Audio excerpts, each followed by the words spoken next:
Good morning. आप देख रहे हैं सुबह पाकिस्तान। मैं हूं सलमा कौसर और मैं हूं हाफिज नजमुस साकिब। उम्मीद करता हूं आप लोग खैरियत से होंगे, जहां पर भी होंगे खुशबाश होंगे। जुमा बहुत बहुत मुबारक हो और इसी खुशी के साथ कि वीकेंड आने वाला है, बहुत सारा इंजॉय करना है। लेकिन मौसम भी गर्म है, तो गर्म मौसम में इंजॉयमेंट कैसे हो सकती है सलमा? वैसे मैं ये देख रही हूँ कि जब भी जुम्मा आता है आपकी एनर्जी कोई सातवें आसमान पे होती है। वीकेंड और वीकेंड की फील आती है मौसम ना? थोड़ा सा गर्म है, लेकिन ऐसा है कि जब बादल आते हैं तो मौसम अच्छा हो जाता है, जब बादल जाते हैं तो मौसम थोड़ा सा गर्म हो जाता है। कल शाम को भी हल्की सी बूंदाबांदी हुई है और मोस्ट ऑफ द टाइम ऐसे होता है कि ये जो एफ सेक्टर्स हैं, जी सेक्टर्स हैं, यहाँ पे बारिश हो जाती है, लेकिन जो आसपास के इलाके हैं बारिश नहीं होती।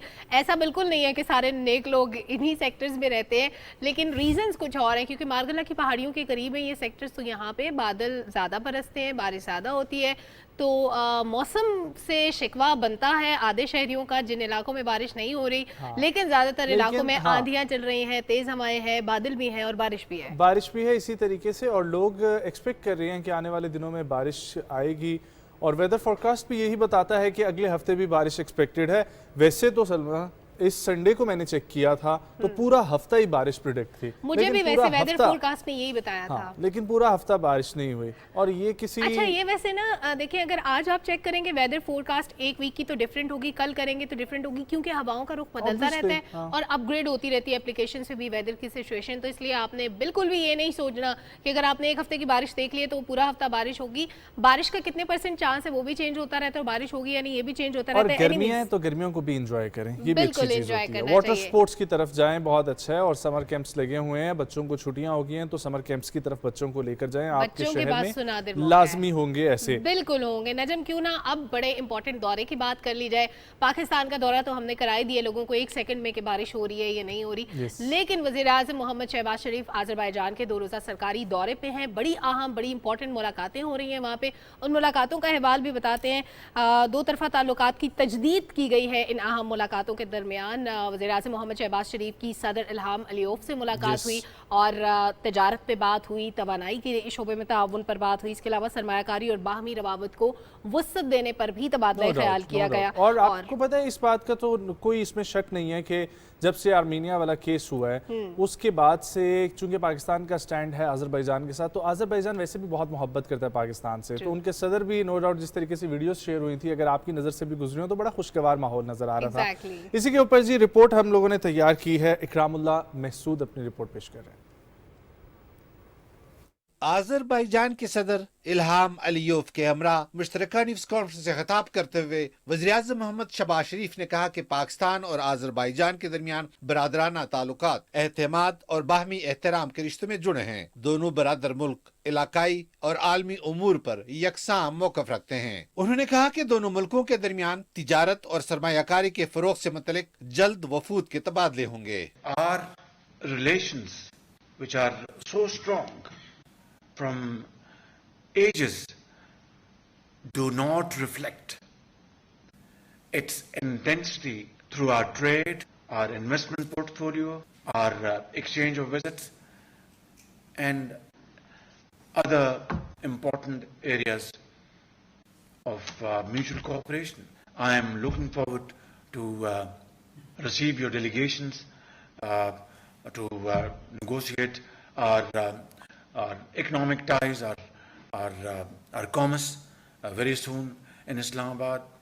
We are looking forward to receive your aviation delegation in Islamabad shortly, and we are looking forward to receive your delegation in the field of energy to discuss at length and in depth as to how to promote investments in the field of petroleum products and solar energy. वज़ीर-ए-आज़म ने Azerbaijan की जानिब से कश्मीर के मामले पर पाकिस्तान की उसूली मौक़िफ़ की हिमायत पर शुक्रिया अदा करते हुए कहा कि भारत गुज़श्ता 7 दहाइयों से ज़ायद के अरसे से कश्मीरियों पर मज़ालिम का सिलसिला जारी रखे हुए है। उन्होंने कहा कि पाकिस्तान आज़रबाईजान की इलाकाई सालमियत और खुद मुख्तारी की गैर मुतज़लज़ल हिमायत जारी रखेगा। You have always been a very staunch supporter of the cause of our Kashmiri brothers and sisters, who have for the last 7.5 decades gone through Indian acts of terrorism, atrocities of unknown intensity, and all kinds of wrongdoings in the valley. And Pakistan is committed to the cause of the territorial integrity of Azerbaijan to the hilt. And we absolutely appreciate your right on Karabakh. Pakistan's support in this behalf is not a favor. It's our duty as brothers, it's our responsibility as brothers, and we will discharge this duty unless and until you are able to arrive at a peace agreement with Armenia. वज़ीर-ए-आज़म ने कहा कि Pakistan Azerbaijan के साथ सियाहत के शोबे में मिलकर काम करना चाहता है। दोनों मुल्कों ने अवामी राब्तों को फरोग देने और अहम शहरों के दरमियान फ़ज़ाई आमद और रफ्त बढ़ाने पर इत्तफाक किया। न्यूज़ कॉन्फ्रेंस के खिताब में आज़रबाईजान के सदर इल्हाम अलीयोफ ने कहा कि दोनों मुल्कों ने दिफा समेत मुख्तलिफ शोबे में ताल्लुकात को मजीद बढ़ाने पर इत्तफाक किया है। उन्होंने कहा कि मोहम्मद शहबाज शरीफ की मुखलिसाना क़ियादत में दोनों मुल्कों के दरमियान दो तरफा ताल्लुकात को फरोग हासिल हुआ। We discussed the broad range of issues of our bilateral agenda, as well as regional development and regional security issues. We have full mutual understanding on how to move forward. We also agreed that we will work hard to enhance our mutual trade, and the step towards that will be signing of MOU to start working on that and to work on the list of items which will be included into the list of preferential trade between our countries. इससे पहले वज़ीर-ए-आज़म मोहम्मद शहबाज शरीफ और Azerbaijan के सदर इल्हाम अलीयोफ के दरमियान अलहदा मुलाकात हुई, जिसमें दोनों मुल्कों के दरमियान तिजारत और सरमायाकारी के मुमकिन मौके पर तफसीली तबादला ख्याल किया गया। वफूद की सतह पर होने वाले मुज़ाकरात में शमसी तवानाई, कुदरती वसाइल, सॉलिड वेस्ट मैनेजमेंट और पाकिस्तान से चावल की बरामदात पर गुफ्तगू हुई। आज़रबाईजान के सदर इल्हाम अलीयोफ ने वज़ीर-ए-आज़म मोहम्मद शहबाज शरीफ और उनके वफ्द के एजाज में ज़ोहराना दिया।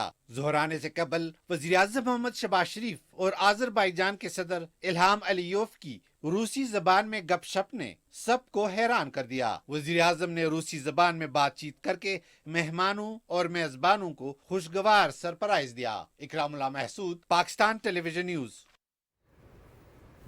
वज़ीर-ए-आज़म शहबाज शरीफ वहाँ पर मौजूद थे और जिस तरीके से आप लोगों ने देखा कि बहुत खुशगवार माहौल नजर आ रहा था, बहुत सारी चीज़ों का तबादला ख्याल में बात की वहाँ पे। यस, क्योंकि वो सोवियत स्टेट्स थी ना, तो सोवियत स्टेट्स के बाद वहाँ पर अभी भी जो ब्रीड उनकी कंसिडर की जाती है वो रशियन की जाती है, इसलिए वहाँ पर जबान भी लेकिन लैंग्वेज आना बहुत बड़ी बात है। I am really impressed by his expertise. जिस तरीके से गए थे, टर्किश में बात की थी, यहाँ पे उन्होंने ज़बान में बात की, अरबिक आती है, उनको बहुत सारी ज़बानें आती हैं हमारे वंडरफुल।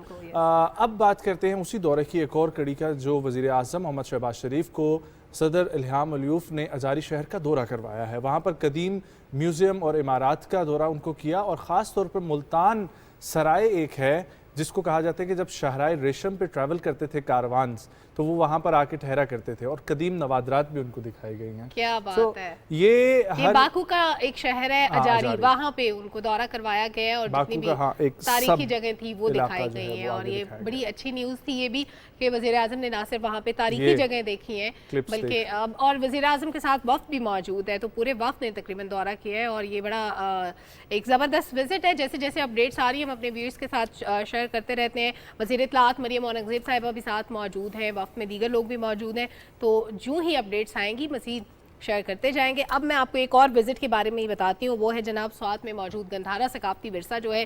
कल हम बुधा के बारे में बात कर रहे थे, बुद्धिस्ट कल्चर जो है उसके लिए कितना काम हो रहा है, और ये जो गंधारा आर्ट है इसकी तो वैसे ही बड़े चर्चे हैं, कोई मिसाल नहीं मिलती। मजहबी सियाहत के फ़रोग का अहम जरिया है ये जो गंधारा आर्ट है, और इसमें कौमी वर्सा सियाहत के फ़रोग के लिए वज़ीर-ए-आज़म टास्क फोर्स के चेयरमैन है रमेश कुमार साहब, उन्होंने गैर मुल्की सफारतकारों को बरीकोट में बुद्धमत के आसार कदीमा का दौरा करवाया है। विजिट कैसा रहा ये एक रिपोर्ट में जान लेते हैं। बिल्कुल जी, इमरान मनसब खान की रिपोर्ट देखें।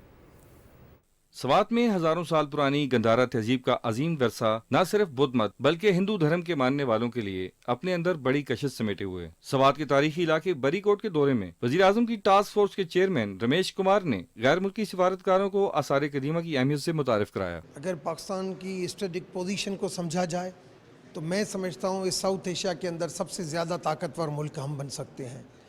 अगर आप इसके टूरिज़म को फोकस करें तो मैं समझता हूँ कि टूरिज़म के हवाले से सिर्फ स्वात की मैं बात करूँ कि ये स्विट्ज़रलैंड से कम नहीं है। हम इस टूरिज़म से मैं समझता हूँ कम से कम अगर हम सिर्फ बुद्धिज़्म को फोकस करते हैं तो बुद्धिज़्म के 5 लाख लोगों को अगर हम ईयरली अगर यहाँ पे फैसिलिटेट कर जाते हैं तो हमें $6 बिलियन की इनकम हो जाती है सिर्फ बुद्धिज़्म में। बरीकोट में हजारों साल पुराने स्टूपाज और टेम्पल के आसार गैर मुल्की सयाहों की खुसूसी तवज्जो का मरकज हैं। बरीकोट में उस मकाम पर मौजूद हूँ जहाँ पे कुछ ही अर्सा पहले जो दूसरा स्टूपा यानी टेम्पल दरियाफ्त हुआ है और उसके कदीमी होने का अंदाज़ा यहाँ पर दरियाफ्त होने वाले किंग मनिंदर के दौर के वो सिक्के हैं और कार्बन डेटिंग की मदद से जो है इस बात का अंदाज़ा लगाया गया है कि ये टेम्पल या स्टूपा जो है वो 2 से 3 कबले मसीह पुराना है। स्वात म्यूजियम में रखे बुद्ध मत से मुतल्लिक मुजस्समे, सिक्के और नवादरात में मेहमान वफ्द ने गहरी दिलचस्पी ली। You have beautiful sites that are well preserved, and I think if they are developed a bit further and the right infrastructure is put in place for tourists to come, and also the security situation is right, then I'm sure people will love to come from abroad and visit this beautiful place. Buddhist one may be the largest group. Other people just a cultural explorer or the history explorer, and then there may be some people who may be influenced by Buddhism. They also like to visit here. सयाहत के फ़रोग़ के लिए मकामी अफराद के साथ साथ इंतज़ामिया भी अमन व अमान यकीनी बनाने के लिए पुरज़्म है। सयाहत के फ़रोग़ के लिए वज़ीर आज़म की टास्क फोर्स को खुसूसी तौर पर यह जिम्मेदारी दी गई है कि वो मुल्क में सियाहती मकामात में अमन व अमान की सूरत हाल को यकीनी बनाएं। रमेश कुमार बहुत अच्छा काम कर रहे हैं और मैं चाहता हूं कि टूरिज़म में हम लोग जितना भी काम करेंगे वो कम होगा। इसी तरीके से मज़ीद भी कारवान आने चाहिए और इंटरनेशनल टूरिस्ट आएँ और यहाँ पर उनके शॉट्स इसी तरीके से जब चलेंगे तो पाकिस्तान आगे बढ़ेगा और ख़ास तौर पर टूरिज़म को फ़ायदा होगा। अब बात कर ली जाए आज के दिन के हवाले से तो आज का दिन भी अहम है और बहुत ही प्यारा दिन मुझे ये लगा पढ़ने के बाद। आज का दिन है दुनिया भर में मनाया जा रहा है ख़ानदानी तरसीलात ज़र के मनाने का दिन। तो इसको अब इस तरीके से कहा जाए कि international day of family remittance. इसका मकसद क्या है? मकसद इसका ये है कि रोज़गार की गर्ज से जो अफराद बैरून मुल्क जाते हैं उनके मालियाती किरदार को तस्लीम करना है हमने। और अक़वाम मुत्तहिदा की जनरल असम्बली ने इस करारदाद को 12 जून 2018 को मंजूरी दी थी और ख़ानदानी और मुल्की मौशी बेहतरी और पायदार तरक्की में तरसीलात ज़र का अहम किरदार बनने के लिए जो तारकीन वतन हैं उनकी कोशिशों को और उनके किरदार को तस्लीम करना, उनको सराहना, उनको खराज तहसीन पेश करना, यही आज के दिन का मकसद है। तो आप सबके ख़ानदान में ऐसे अफराद मौजूद होंगे। इस दिन को मनाने का मकसद ये होता है कि आप उन लोगों से एक दफ़ा फ़ोन पे बात कर लें, वैसे ही अच्छा लगता है, उनको भी खुशी होगी। कई दिनों से बात नहीं भी हुई होगी। अगर आपके कज़न कोई बाहर हैं, आपके मामू चचा कोई भी बाहर हैं, तो उनको फ़ोन करके आज का दिन भी विश करें और कोई हाल हवाल भी पूछ लें। और हमारे पाकिस्तानी कम्युनिटी जो है वो सऊदी अरब में, UAE में बहुत बड़ी तादाद में बसती है और वहाँ से जो रेमिटेंसेज आती हैं उसका हजम भी बहुत बड़ा है और ये हमारी जो नेशनल इकॉनमी होती है उसमें एक बड़ा कंट्रीब्यूशन होता है रेमिटेंसेस का। तो इसकी इम्पोर्टेंस जो है ओवरसीज पाकिस्तानियों की वो किससे ढकी छुपी नहीं है। इस पे हम गाहे बगाहे बात करते रहते हैं। मेरे पास अगली खबर है, साइंटिस्ट क्या कर रहे हैं उससे रिलेटेड। ऑक्टोपस आपने देखा होगा, देखने में बिल्कुल भी अच्छा नहीं लगता, पिक्चर्स में भी देखने में बिल्कुल अच्छा नहीं लगता। लेकिन मेरे पास खबर ये है कि जैसे इंसानों का DNA होता है तो इसी तरह ऑक्टोपस का RNA होता है। इसको ये बड़ी जल्दी तब्दील कर लेता है गर्मी और सर्दी दोनों सूरतों में। तो ऑक्टोपस भूल भुलैयों से बड़ी आसानी से निकल जाते हैं, इनकी ये भी क्वालिटी होती है और ख़ुद को ओझल रखने की हैरत अंगेज सलाहियत भी होती है इनमें। अच्छा, इसमें होता क्या है, इनका दिमाग गैर मामूली तौर पे बड़ा होता है और सेल नामी एक जर्नल में एक रिपोर्ट आया हुई है, उसमें बताया गया कि ऑक्टोपस बदलते माहौल के तहत अपना जीनियाती कोड इस तरह तब्दील करते हैं कि उनके दिमाग में गहरी तब्दीलियाँ पैदा होती हैं और ज़्यादा गर्मी और ज़्यादा सर्दी में इनका दिमाग मुतासर होता है और ऑक्टोपस का नाजुक दिमाग होता है, इसलिए ये बहुत जल्दी इन चेंजेस को पिक कर लेता है, तो इसका RNA चेंज हो जाता है। ये बड़ी इंटरेस्टिंग बात है। नो डाउट इंटरेस्टिंग बात है। मैं तो ये सुन के हैरान हुआ कि अभी तक ये सुना था कि सांप अपना जो है वो जो ऊपर वाली उसकी स्किन होती है वो साइड पे करते हैं, ये तो पूरा का पूरा हाँ, चेंज कर और गिरगिट के बारे में भी कहते हैं कि वो गिरगिट तो भी अपना रंग रंग बदलता तब्दील करते है। रहती हाँ। है और कैसी अल्लाह की तरफ से बनाई हुई कुदरती चीज़ है। हाँ। अब मैं बात करता हूँ सऊदी अरब का, और सऊदी अरब से बहुत अच्छी अच्छी खबरें आ रही हैं। MBS का मिशन 2030 जो है वो चल रहा है और उसी की एक और कड़ी उन्होंने की है। King Abdul Aziz university of science और टेक्नोलॉजी के हवाले से दुनिया भर में जानी मानी जाती है और वहीं से ताल्लुक़ रखने वाले एक वाबस्ता डॉक्टर हैं जिनका नाम है डॉक्टर मारियो लेंस, और उन्होंने अपने साथियों के साथ काम करते हुए दुनिया की पहली 2 जिहती यानी कि 2 डायमेंशनल माइक्रोचिप बनाई है। आज दिन तक जो भी चिप्स थी वो 1 डायमेंशनल होती थी, दूसरी तरफ से वो नहीं वर्किंग करती, दूसरी तरफ से कवरिंग सिर्फ उसकी होती थी। लेकिन ये चिप कम तवानाई पर बुलंद मयार का काम करती है और इस बारीक चिप की डिज़ाइनिंग और तैयारी दोनों ही बड़े चैलेंज थे जो एक अरसे से हल ना हो सके थे। लेकिन इस माइक्रोचिप साजी में एक गैर मामूली कारनामा अंजाम दिया जा रहा है। 2004 में ग्रेफाइट की बारीक तरीन तह ग्राफीन की दरियाफ्त की वजह से ही इस चिप की तैयारी मुमकिन हुई थी। अगरचा ग्राफीन से बहुत दीगर आलात तैयार किए जाते हैं, लेकिन माइक्रोचिप की तैयारी में 20 साल से कोई कामयाबी नहीं मिल सकी थी। फिर इसे काबिल अमल बनाना एक चैलेंज था जो अब चैलेंज मुकम्मल हो गया है। और जब ग्राफीन की बात की है तो आने वाले दिनों में पाकिस्तान टेलीविज़न में एक बहुत बड़े लेवल का प्रोग्राम आने वाला है, इनोवेशन हब। उसमें भी ग्राफीन के हवाले से कुछ चीज़ें हैं, वो तभी जब प्रोग्राम आप देखेंगे आपको पता लगेगा। ठीक है जी, ज़बरदस्त हो गया। अब मैं आपको बताती हूँ मेटा के बारे में एक नई अपडेट आई है। वो लोग जो व्हाट्सएप यूज़ कर रहे हैं उनके लिए खबर है, ये तकरीबन सभी लोग यूज़ कर रहे हैं, दुनिया भर में यूज़ किया जाता है। फ्लोटिंग एक्शन बटन का जो डिज़ाइन था उसमें बुनियादी तौर पे तब्दीलियाँ की गई हैं और व्हाट्सएप का जो नया वर्जन है उसके मुताबिक कुछ पहले तो हमें हिंट्स मिले थे, अब ये मुकम्मल तौर पे सामने आ गया। नेविगेशन बार चेंज कर दी गई है, बटनों की तरतीब में कुछ तब्दीलियाँ लाई गई हैं और अगला जो है बीटा वर्जन पैगाम रसानी के अमल को मजीद आसान बनाने के लिए इसमें फ्लोटिंग एक्शन बटन बनाया गया है जिसकी बदौलत सार्फिन फौरी तौर पर चैट शुरू कर सकते हैं। इसका बटन कदरे चौकोर है, पहले गोल होता था और इसके किनारे कुछ खमीदा है और मटेरियल डिज़ाइन 3 के एन मुताबिक है। और फ्लोटिंग एक्शन बटन के डिज़ाइन में तब्दीली का जो अमल है वो अभी इनिशियल स्टेजेस पे, इब्तदाई मराहिल में, और उसे मुस्तकबिल के अपडेट्स में शामिल कर लिया जाएगा और फिर जस्ट आप बटन क्लिक करेंगे और चैट करना शुरू कर देंगे। अभी आपको एप्लीकेशन के अंदर जाना पड़ता है, फिर ऐसा नहीं होगा। अच्छा, ओके। आपने टेक्नोलॉजी के हवाले से खबर शेयर की तो मेरे पास भी है, और वो ये है कि समाजी राब्तों के प्लेटफॉर्म फेसबुक के मालिक कंपनी ने मेटा जो है, अभी आप मेटा का जिक्र करेंगे, obviously Meta WhatsApp and Facebook दोनों है, उन्होंने मौसीकी बनाने वाला AI जो है ना वो मुतारिफ करवा दिया है। म्यूजिकल जेन इसका नाम दिया है, ये देखें आप लोग, मेटा म्यूजिक जेन AI ये इसका नाम है। और ये आला तकरीबन 12 सेकंड की ऑडियो में पहले जो लिखी हुई तहरीर होगी उसको तब्दील करेगा और इसको तकरीबन 20,000 घंटों पर मुश्तमिल मौसीकी की तरबियत दी गई है, यानी कि म्यूजिकल इंस्ट्रूमेंट्स, म्यूजिकल लिरिकल चीज़ें और बहुत सारी ऐसी एक्टिविटीज़ इसको परफॉर्म करवाई गई हैं। क्योंकि अभी तक AI का तस्वुर भी यही है कि जो चीज़ आप फीड कर रहे हैं वही आपको इन्फॉर्मेशन दे रही है। तो इस मौसीकी में आला मयार के 10,000 लाइसेंस याफ्ता म्यूज़िक ट्रैक्स और 3,90,000 के अलावा और तकरीबन 5 इंस्ट्रूमेंट्स पर मबनी ट्रैक भी शामिल किए गए हैं। तो ये AI जिस तरीके से तरक्की करी जा रही है वैसे ही एक वक्त ऐसा आएगा, वो जो मेंशन किया था ना, आपको याद है हमने एक खबर शेयर की थी जिसमें ये आर्नल्ड ने और कुछ और हॉलीवुड के स्टार्स ने मेंशन किया था कि AI का मकसद ये है कि हमारे मरने के बाद भी ये एक्टिंग जो है ना वो करवाती रहेगी हमसे। तो ये बिल्कुल मुमकिन हो सकता है। ठीक है जी, अब मैं आपको बताती हूँ, खला में लेके चलती हूँ आपको। चाइना क्या तैयारी कर रहा है? वैसे तो चाइना आजकल स्पेस के लिए बड़ा एक्टिव है और उनके जो है वो खला नवर्द वो जा रहे हैं खला में भी, और बहुत सारी डेवलपमेंट्स हो रही हैं उनके इस शोबे में। लेकिन अभी खबर ये है कि 2026 तक चाइना क्या करने वाला है, चांद के मैदान में 9 अदद रेडियाई दूरबीन भेजने का नया मंसूबा बना रहा है। अब इसमें होगा क्या? चीनी हुकाम ये कहते हैं कि इस नए मंसूबे के तहत भेजी जाने वाली जो दूरबीनें होंगी उनसे कायनात में इंतहाई बईद तरीन रेडियाई सिग्नल्स को देखना मुमकिन होगा। छोटी दूरबीन का डाटा जो है वो मरकजी दूरबीन तक जाकर जमा होता रहेगा, फिर वहाँ से ज़मीन की जानिब भेजा जाएगा। चाइना नेशनल स्पेस एडमिनिस्ट्रेशन के एक ओहदेदार ने यह भी बताया कि चांद पर जो है वो सदगा बनाने से बेहतर है कि आलूदगी से पाक कमरी मदारों में दूरबीनी सेटेलाइट रवाना किए जाएँ, ऐसे जो है वो एक्सपेंस भी कम आएगा। और मंसूबे का नाम तवील तूले मोड से फल्कियाती दरियाफ्त या होंग मैंग प्रोजेक्ट रखा गया है। माहिरीन ये कहते हैं कि कमरी दूरबीनें ज़्यादा गहराई से कायनात के अब तक ना दिखाई देने वाले गोशों का सुराग लगा सकेंगी। Yes. सो एक और टेक्नोलॉजी के हवाले से मेरे पास खबर है और वो है गूगल के एआई का ज़माना चल रहा है। तो खबर सिंपल सी ये है कि हेल्प मी नामी फीचर जो है वो गूगल ने मुतारिफ करवाया है, जो जीमेल में मिल सकते हैं आपको, और ये एआई फीचर है सिंपली।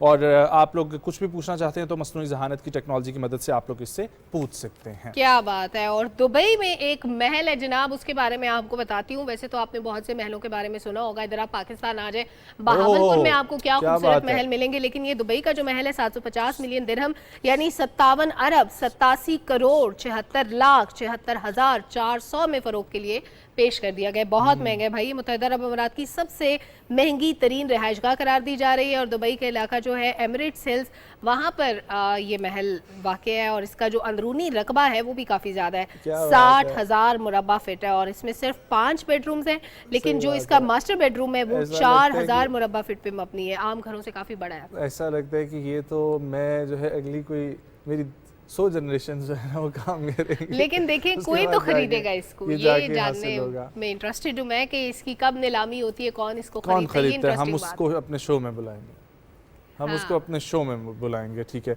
अच्छा, अब आपने नीलामी का जिक्र किया, ठीक है, तो मारूफ ऑस्ट्रेलवी एक आर्टिस्ट हैं जिनकी बनाई गई पेंटिंग के हवाले से मैं जिक्र करना चाहता हूँ, जो बड़ी सस्ती नीलाम हुई है, सिर्फ और सिर्फ 65 मिलियन पाउंड्स में ये फरोख्त की गई है।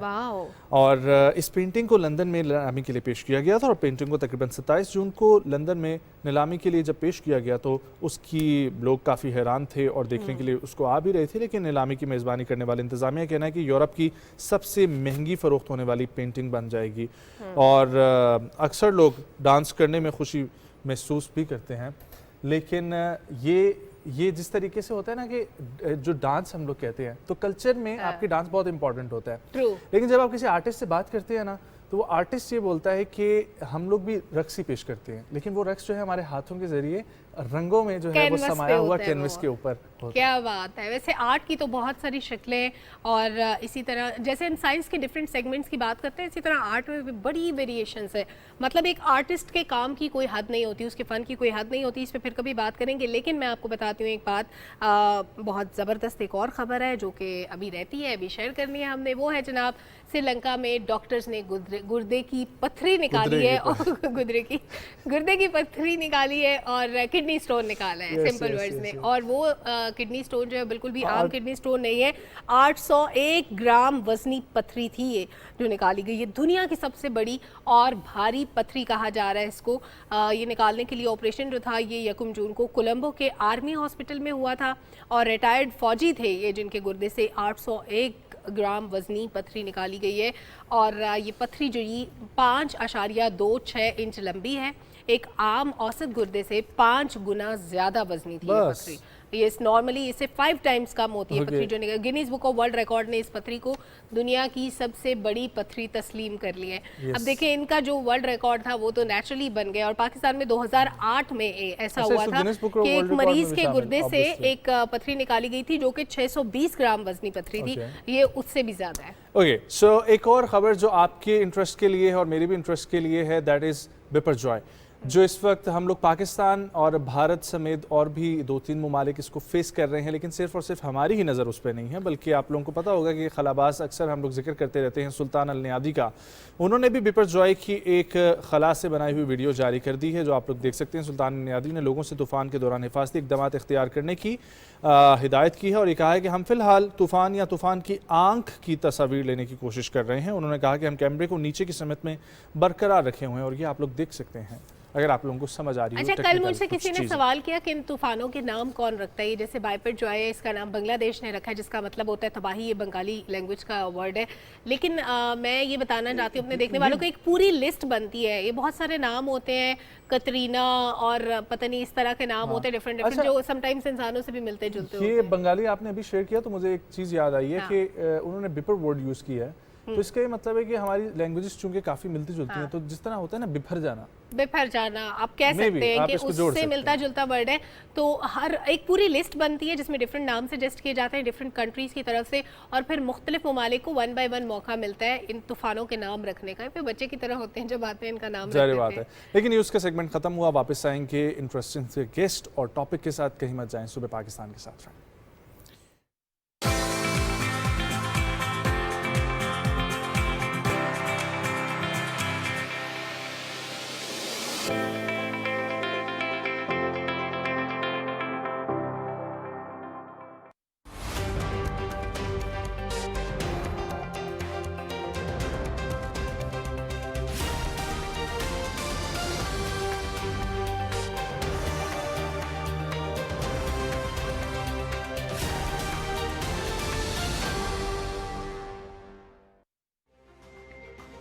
आज आप झूठ तो बोल लेंगे, लोगों को बेवकूफ़ बना लेंगे, लेकिन आप हर वक्त हर किसी को हर टाइम के ऊपर बेवकूफ़ नहीं बना सकते। किस तरह से झूठ की इन फैक्ट्रीज के खिलाफ काम करने की ज़रूरत है और एक लॉन्ग टर्म पॉलिसी क्या हो सकती है? किस तरह एक शख्स ने प्रोपेगेंडा टूल के ज़रिए झूठ बोलकर, नफ़रत फैलाकर, फसाद और इंतशार का नैरेटिव करके किस तरह 4 साल इस मुल्क की तबाही की है। रवैयों की तब्दीली, रवैयों की तहजीब अगर मुमकिन है तो मेरा ख्याल है कि एजुकेशन की तरफ पहले जाना पड़ेगा। मीडिया रिस्पॉन्सिबिलिटी की तरफ जा रहा है। जो थोड़ी बहुत कसर है वो कानून साजी से हो जाती है, एक डेटरेंस से हो जाती है, एक सेल्फ इंट्रोस्पेक्शन से हो जाती है। उन मीडिया हाउसेस को और उन मीडिया एंकर्स को, जर्नलिस्ट को कैसे रिहेबिलिटेट किया जा सकता है? मैं बिल्कुल इसके हक में नहीं हूँ कि चीज़ों को बंद होना चाहिए। इन चीज़ों को रह देना चाहिए ताकि वो अपनी साइकिल ऑफ एवोल्यूशन जो है उसको मुकम्मल करके एक ऐसे उस थ्रेशोल्ड पे पहुँचें जहाँ खुद ब खुद ये चीज़ें ठीक हों।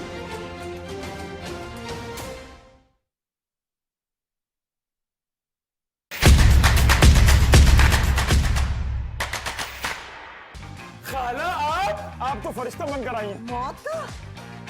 वैसे आप अंदर कैसे आ गई? मैं यहाँ कमेटियाँ डालने के लिए आई हूँ। वो सीधे मुंह बात नहीं करती। क्या मेरे गम में उसका मुंह टेढ़ा हो गया खाला? हेलो, तुम बचपन में लॉलीपॉप पर मिट्टी लगाकर खाते थे? क्या बातें कर रही हैं?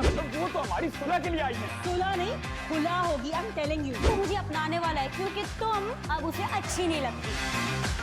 फिर कहाँ जा रहे हो? मैंने कहाँ जाना है? सहर सहर होती है, शाम होती है, जिंदगी में भी तमाम होती है। लड्डू में हड्डी।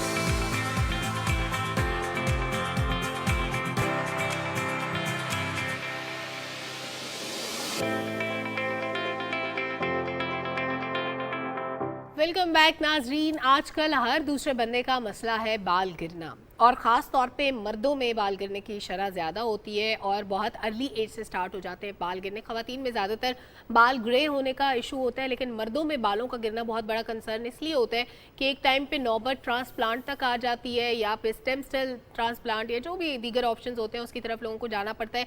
अब ये बाल गिरते क्यों हैं, ये एक मौमा है। इसमें जेनेटिक फैक्टर्स भी होते हैं, ये भी आज पूछेंगे कि किन लोगों के बाल गिरते हैं। फिर कुछ मेडिकेशन से भी गिर जाते हैं, ख़ासतौर पर कैंसर पेशेंट्स के बाल गिर जाते हैं। इसके अलावा हमारी डाइट कुछ ऐसी होती है जो बहुत हेल्दी नहीं होती, बहुत अच्छी नहीं होती। हम प्रॉपर न्यूट्रिशंस नहीं ले रहे होते जिसकी वजह से हमारे बाल गिरते हैं। और कौन से फैक्टर्स होते हैं और इन फैक्टर्स को ओवरकम कैसे करना है, इस पे आज बात करते हैं। बिल्कुल, और इस पर बात करने के लिए हमें एक्सपर्ट ज्वाइन कर रही हैं फ़रुख नौशीन साहिबा। अस्सलाम वालेकुम। Good morning, thank you for coming. खैरियत से आप? बिल्कुल ठीक ठाक। ओके, सो सिंपल सा सवाल, बाल क्यों गिरते हैं? बाल क्यों गिरते हैं? बाल गिरना, देखिए बाल गिरना इतना प्रॉब्लम नहीं है, बाल तो हर किसी के गिरते हैं। अच्छा। असल प्रॉब्लम ये है कि बाल गिर के उगता नहीं। जब वो गिरता है तो वो गायब होना शुरू हो जाता है। उसका आप ये समझें कि उसकी ग्रोथ जो है वो डिक्रीज हो जाती है। उसकी जो रूट है इंटरनली आपके स्कैल्प के अंदर वो सुकड़ना शुरू हो जाती है। सुकड़ते सुकड़ते वो गायब हो जाती है, जिसे हम कहते हैं कि गंजपन का शिकार हो गए हैं। और ये क्यों होता है? ये जेनेटिक्स में होता है। जैसे आपका फेस, आपकी हाइट, आपके बाल, आपको अपनी फैमिली पे गए हैं तो गंजपन genetic is one of the reason. Yes, the main reason. Yes. तो हमें तो बचपन से लोग कहते थे प्रोडक्ट्स ना यूज करें, प्रोडक्ट्स भी खराब होती हैं। ये जो प्रोडक्ट्स बनाने वाली कंपनीज हैं, जब ये बालों के लिए ही प्रोडक्ट बना रही हैं तो उसमें बालों को ही सही रखने के लिए प्रोडक्ट बिल्कुल ऐसा ही है। देखिए किसी भी चीज़ का जो ज़्यादा इस्तेमाल है वो बुरा है। आप जब तक बैलेंस रहेंगे, जो भी प्रोडक्ट जिस पर्पस के लिए बनाई गई है और जितनी बनाई गई है आप उसको यूज़ करें। अब जैसे हम रिबॉन्डिंग की बात करते हैं बिलफर्स, अब नॉर्मली आजकल इवन के 16 साल की बच्चियां हैं तो वो रिबॉन्डिंग करवा के कि डेड स्ट्रेट लुक हो, उससे जितने बाल आपके टूटते हैं वो यहाँ प्रॉब्लम नहीं है, वो डीप स्कैल्प का प्रॉब्लम नहीं है, वो टॉपिकली जो आपकी शेफ्ट है वो टूट जाती है। रिबॉन्डिंग में क्या ऐसी चीज यूज होती है? वो तो टोटल केमिकल है ना, वो तो आपके वो बाल को chemical बेसिकली root तक आपको लगाना पड़ता है, अप्लाई करना रूट पड़ता है। थोड़ी छोड़नी होती है, फिर लगाने वाले पे भी डिपेंड हाँ, करता है। अक्सर तो लोग घर में ही लगा रहे होते हैं। केराटिन वगैरह का आजकल बहुत जी, ट्रेंड उसी है, की बात रिबॉन्डिंग कर का रही कम हूँ। हो गया। केराटिन, रिबॉन्डिंग ऑलमोस्ट सब कुछ क्या सेम ही है। उससे हमारी स्कैल्प या हमारे बालों की जो नेचुरल हेल्थ है वो मुतासर नहीं होती? बिल्कुल होती है। सबसे पहली बात तो ये वो एक हार्श केमिकल है जो आप अपनी स्कैल्प पे और करने वाले पे भी डिपेंड करता है। अब लाइक कुछ लोग ये करते हैं कि मार्केट में चीज़ें अवेलेबल है, खुद ही कर रहे हैं घर में। हाँ। आपको क्या पता उसकी कितनी क्वांटिटी लगानी है, बिलफर्ज आपको क्वांटिटी पता भी लग गई है तो आप खुद उस तरह से नहीं लगा सकते जिस तरह एक प्रॉपर सैलून में जो बंदा रोज़ लगाता क्या है। हेयर प्रोसीजर सैलून से कराना चाहिए या एस्थेटिक क्लिनिक से? एस्थेटिक क्लिनिक्स नॉर्मली हेयर के कोई प्रोसीजर्स इस तरह से नहीं करते। मेरा ख्याल है कि इस तरह के प्रोसीजर्स कराने ही नहीं चाहिए। नहीं कि कराने आप चाहिए? जी कि आप क्या कह रहे जाएं। हैं? मैं उनके सवाल का जवाब दे रही हूँ। रिबॉन्डिंग और ये सारे केराटिन ये मत करवाएं। एक तो वैसे ही बहुत एक्सपेंसिव हो गए हैं, उससे ज़्यादा अगर आपके पास चॉइस है कि हम रिबॉन्डिंग या स्ट्रेट करवाएं या स्ट्रेटनर यूज़ करें तो स्ट्रेटनर बेटर है। अभी तो बहुत सारे स्ट्रेटनर या ब्लो ड्राई दोनों में से क्या बेहतर है? स्ट्रेटनर। स्ट्रेट दो ब्लो ड्राई भी इक्वल हीट, लेकिन ब्लो ड्राइंग में बाल खिंचते बहुत है ना, जबकि स्ट्रेटनर में आप उस तरह खींच नहीं रहे होते। अब तो ऐसे भी आ गए हैं टूल्स जिनमें एयर रैप्स हैं, वो कम डैमेज करते हैं। आप एयर रैप्स कौन से ट्रीटमेंट होते हैं? एयर ट्रीटमेंट नहीं होते, लाइक ड्रायर और ब्लो ड्राई की तरह होते हैं कि आप उनको यूज़ करते हैं। वो आप जब उनको यूज़ करते हैं वो एयर टेक्नोलॉजी है कि जब आप उसको लगाएंगे तो वो लेसर डैमेज करेगा। सबसे कम डैमेज अब जो एयर रैप की प्रोडक्ट्स आ रही हैं, मल्टीपल कंपनीज बना रही हैं, बाहर ज़्यादा बनती हैं, तो वो आप जब यूज़ करते हैं तो उससे आपका बाल डैमेज कम होता है क्योंकि वो एयर टेक्नोलॉजी को यूज़ करते हैं। बजाय कि डायरेक्ट हीट आपके बालों पे पड़ रही है तो एयर वार्म एयर को यूज़ करते हैं, हॉट एयर को और कोल्ड एयर को। तो अगर आप कराना चाहते हैं तो आप उस पर इन्वेस्ट करें। आप होम रेमेडीज पे बिलीव करती हैं? बिल्कुल करते हैं, क्या क्यों क्या नहीं होना करते हैं। चाहिए बालों के आप ऑनियन वाटर लगाएं। मैं हमेशा जो भी क्लाइंट मेरे पास आता है हेयर फॉल के लिए और वो कहता है कि जी हमारे पास तो बजट नहीं है, मैं उन्हें कहती हूँ कि आपके किचन में मौजूद है, आप जाएं ऑनियन वाटर निकालें और लगाएं। अब वो जवाब ही होगा वो जी लगाना बड़ा मुश्किल है जी, स्मेल आती है जी, और बहुत ऑनियन वाटर क्या बालों के गिरने के लिए अच्छा है, बालों की दीगर प्रॉब्लम्स के लिए भी अच्छा बालों की वो स्कैल्प की हेल्थ को इम्प्रूव करता है। जब आपकी स्कैल्प की हेल्थ इम्प्रूव होगी तो उसमें हेयर फॉल भी आपका मिनिमम हो जाएगा और ऑब्वियसली रीग्रोथ पे भी काम करता है। अच्छा, आंवला और सीकाकाई दो नेचुरल प्रोडक्ट्स हैं जो कि अक्सर शैम्पूज में यूज़ होते हैं, इनको क्या बालों में इस्तेमाल करना चाहिए डायरेक्टली, और अगर करना चाहिए तो कैसे? बिल्कुल, शैम्पूज़ में तो आई डोंट नो वो करते होंगे या नहीं करते होंगे। बिल्कुल ख़ुद करें, उसको आप ड्राई कर लें धूप में रख के, आंवला, रीटा और सीकाकाई तीनों को आप ड्राई कर लें, उनका पाउडर बना लें। आपने जब शैम्पू करना है, बेसिकली आंवला एज अ शैम्पू काम करता है। आप उसको जब शावर करना हो आप उसको हल्का सा पानी में डाइल्यूट कर लें और आप उसे स्कैल्प वॉश करें। जो कोई भी अपने बाल लंबे करना चाहता है उसको एटलीस्ट 6 मंथ्स यूज़ करें और आप उसके रिजल्ट्स देखें। हमारा प्रॉब्लम ये है कि हम नेचर से दूर हो चुके हैं। हम चाहते हैं शॉर्टकट्स कि भाई हमें कुछ करना ना पड़े, हम आएँ और हमारे प्रॉब्लम बिल्कुल ठीक हो जाएं। एग्जैक्टली जिस तरीके से एलोवेरा का पौधा आपके घर में मौजूद है, कई ऐसे लोग हैं जिनके घरों में एलोवेरा का पौधा मौजूद है, प्लांट, लेकिन वो स्पेशली जाके एलोवेरा जेल खरीदते हैं और वो सब केमिकल है जो आपके घर में मौजूद है, वही इफेक्ट करेगा। आप उसको फेस पे लगाएं, बालों पे लगाएं, आप उसको खाएं, वो जितने आपको बेनिफिट्स देगा। है बहुत मुश्किल काम, लेकिन जब आप वो जो बेनिफिट्स देगा वो आर्टिफिशियल आप पैसे लगा के नहीं लगा सकते। हमारी प्रॉब्लम ये है हमारी सोसाइटी की, लोग कहते हैं कि बस हमें करना कुछ ना पड़े और हमारे प्रॉब्लम हल हो जाए। अच्छा, गिरते बालों के लिए बहुत कॉमन प्रैक्टिस है पीआरपी। जी, क्या पीआरपी करवानी चाहिए? बिल्कुल, देखें आपके पास अगर कोई ऑप्शन नहीं है तो पीआरपी ज़रूर कराएं, लेकिन अब उसमें एक लेटेस्ट इम्प्रूवमेंट भी आ गई है जो पहले पाकिस्तान में उस तरह से अवेलेबिलिटी नहीं थी। अब हर क्लिनिक आलमोस्ट कर रहा है, जो है एक्सोसोम्स। एक्सोसोम को अगर हम इस तरह से एक्सप्लेन करें कि वो रिसेप्टर्स या मैसेंजर होते हैं। जैसे जैसे आप एज करते हैं आपकी बॉडी में मैसेंजर्स या रिपेयरिंग सेल्स कम होते जाते हैं। जब आपकी बॉडी में रिपेयरिंग सेल कम होगा तो वहाँ हीलिंग या रिजुविनेशन नहीं हो पाएगी। तो अमेरिकन रिजुविनेशन पे बहुत काम कर रहे हैं, वो हमेशा ज़िंदा रहने पे और यंग रहने पे काम कर रहे हैं। तो ये भी एक उसी का पार्ट है। Exosomes basically foreign body growth factor होते हैं। लाइक आपकी बॉडी अपनी बॉडी से नहीं होते, फॉरेन बॉडी से होते हैं। वो फॉरेन बॉडी जो है प्लासेंटा होता है, प्लासेंटा के अंदर से वो कलेक्ट करते हैं, उसको वो पैक करते हैं और फिर मुख्तलिफ ब्रांड नेम के अकॉर्डिंगली उसको सेल कर देते हैं।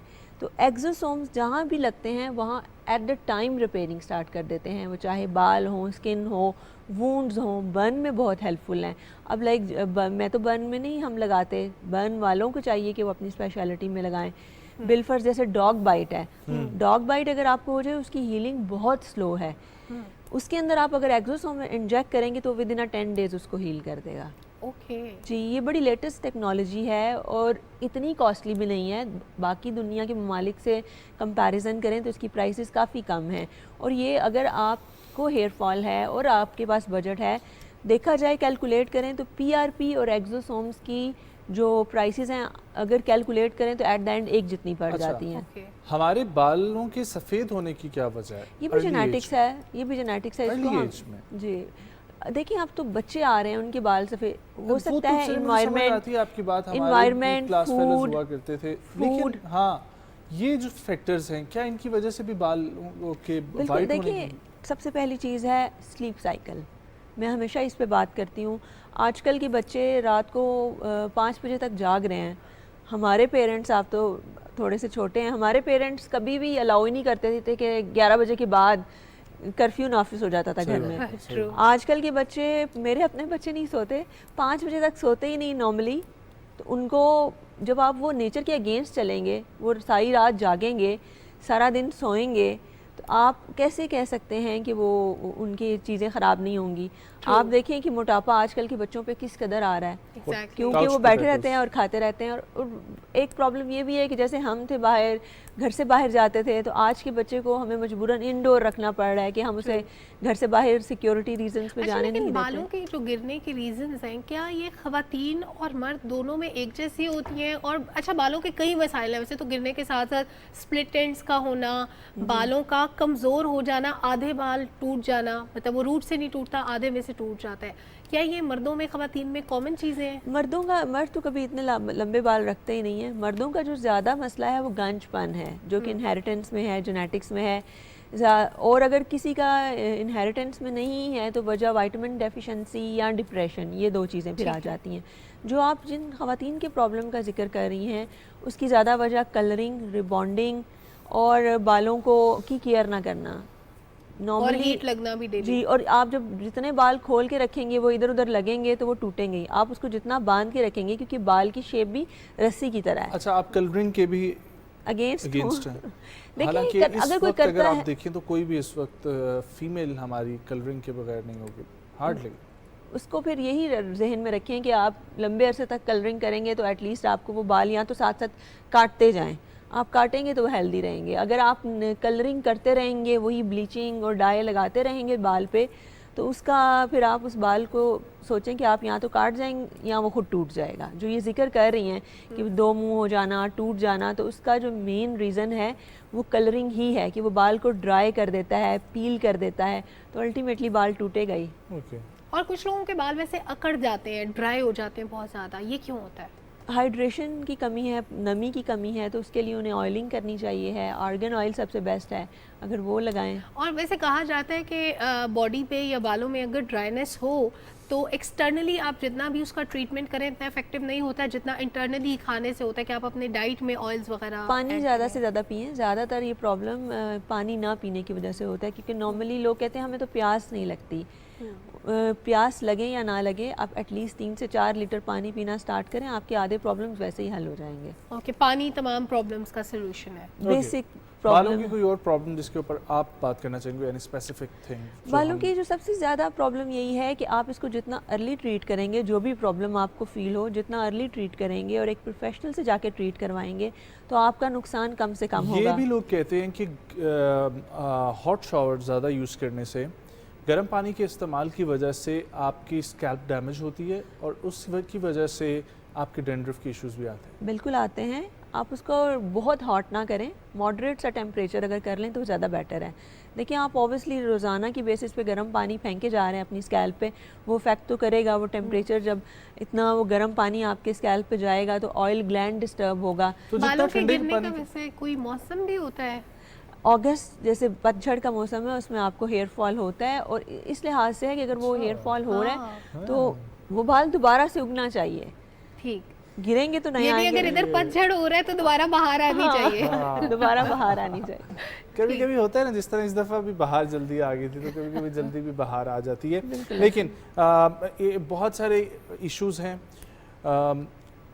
मुझे ये बताएं, एक लास्ट क्वेश्चन मैं आपसे पूछना चाहूँगा डैंड्रफ के हवाले से ही, कि एक होती है नॉर्मल डैंड्रफ और एक होती है hyper dandruff. Yes, hyper dandruff और नॉर्मल डैंड्रफ में डिफरेंस ये है कि बेसिकली हाइपर डैंड्रफ को हम आसानी से एक्सप्लेन ये करें कि हमारी बॉडी के अंदर ग्लैंड होता है जो ऑयल जनरेट करता है, स्कैल्प के ऊपर ज़्यादा होता है, बहुत कंजस्टेडली पैक होता है।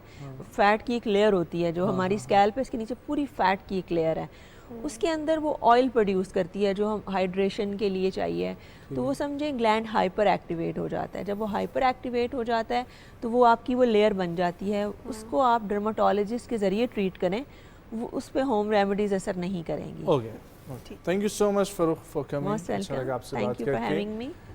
न्यूज़ ब्रेक की तरफ बढ़ेंगे, वापस आएंगे, कंटिन्यू करेंगे सुबह पाकिस्तान को। हमारे साथ रहें।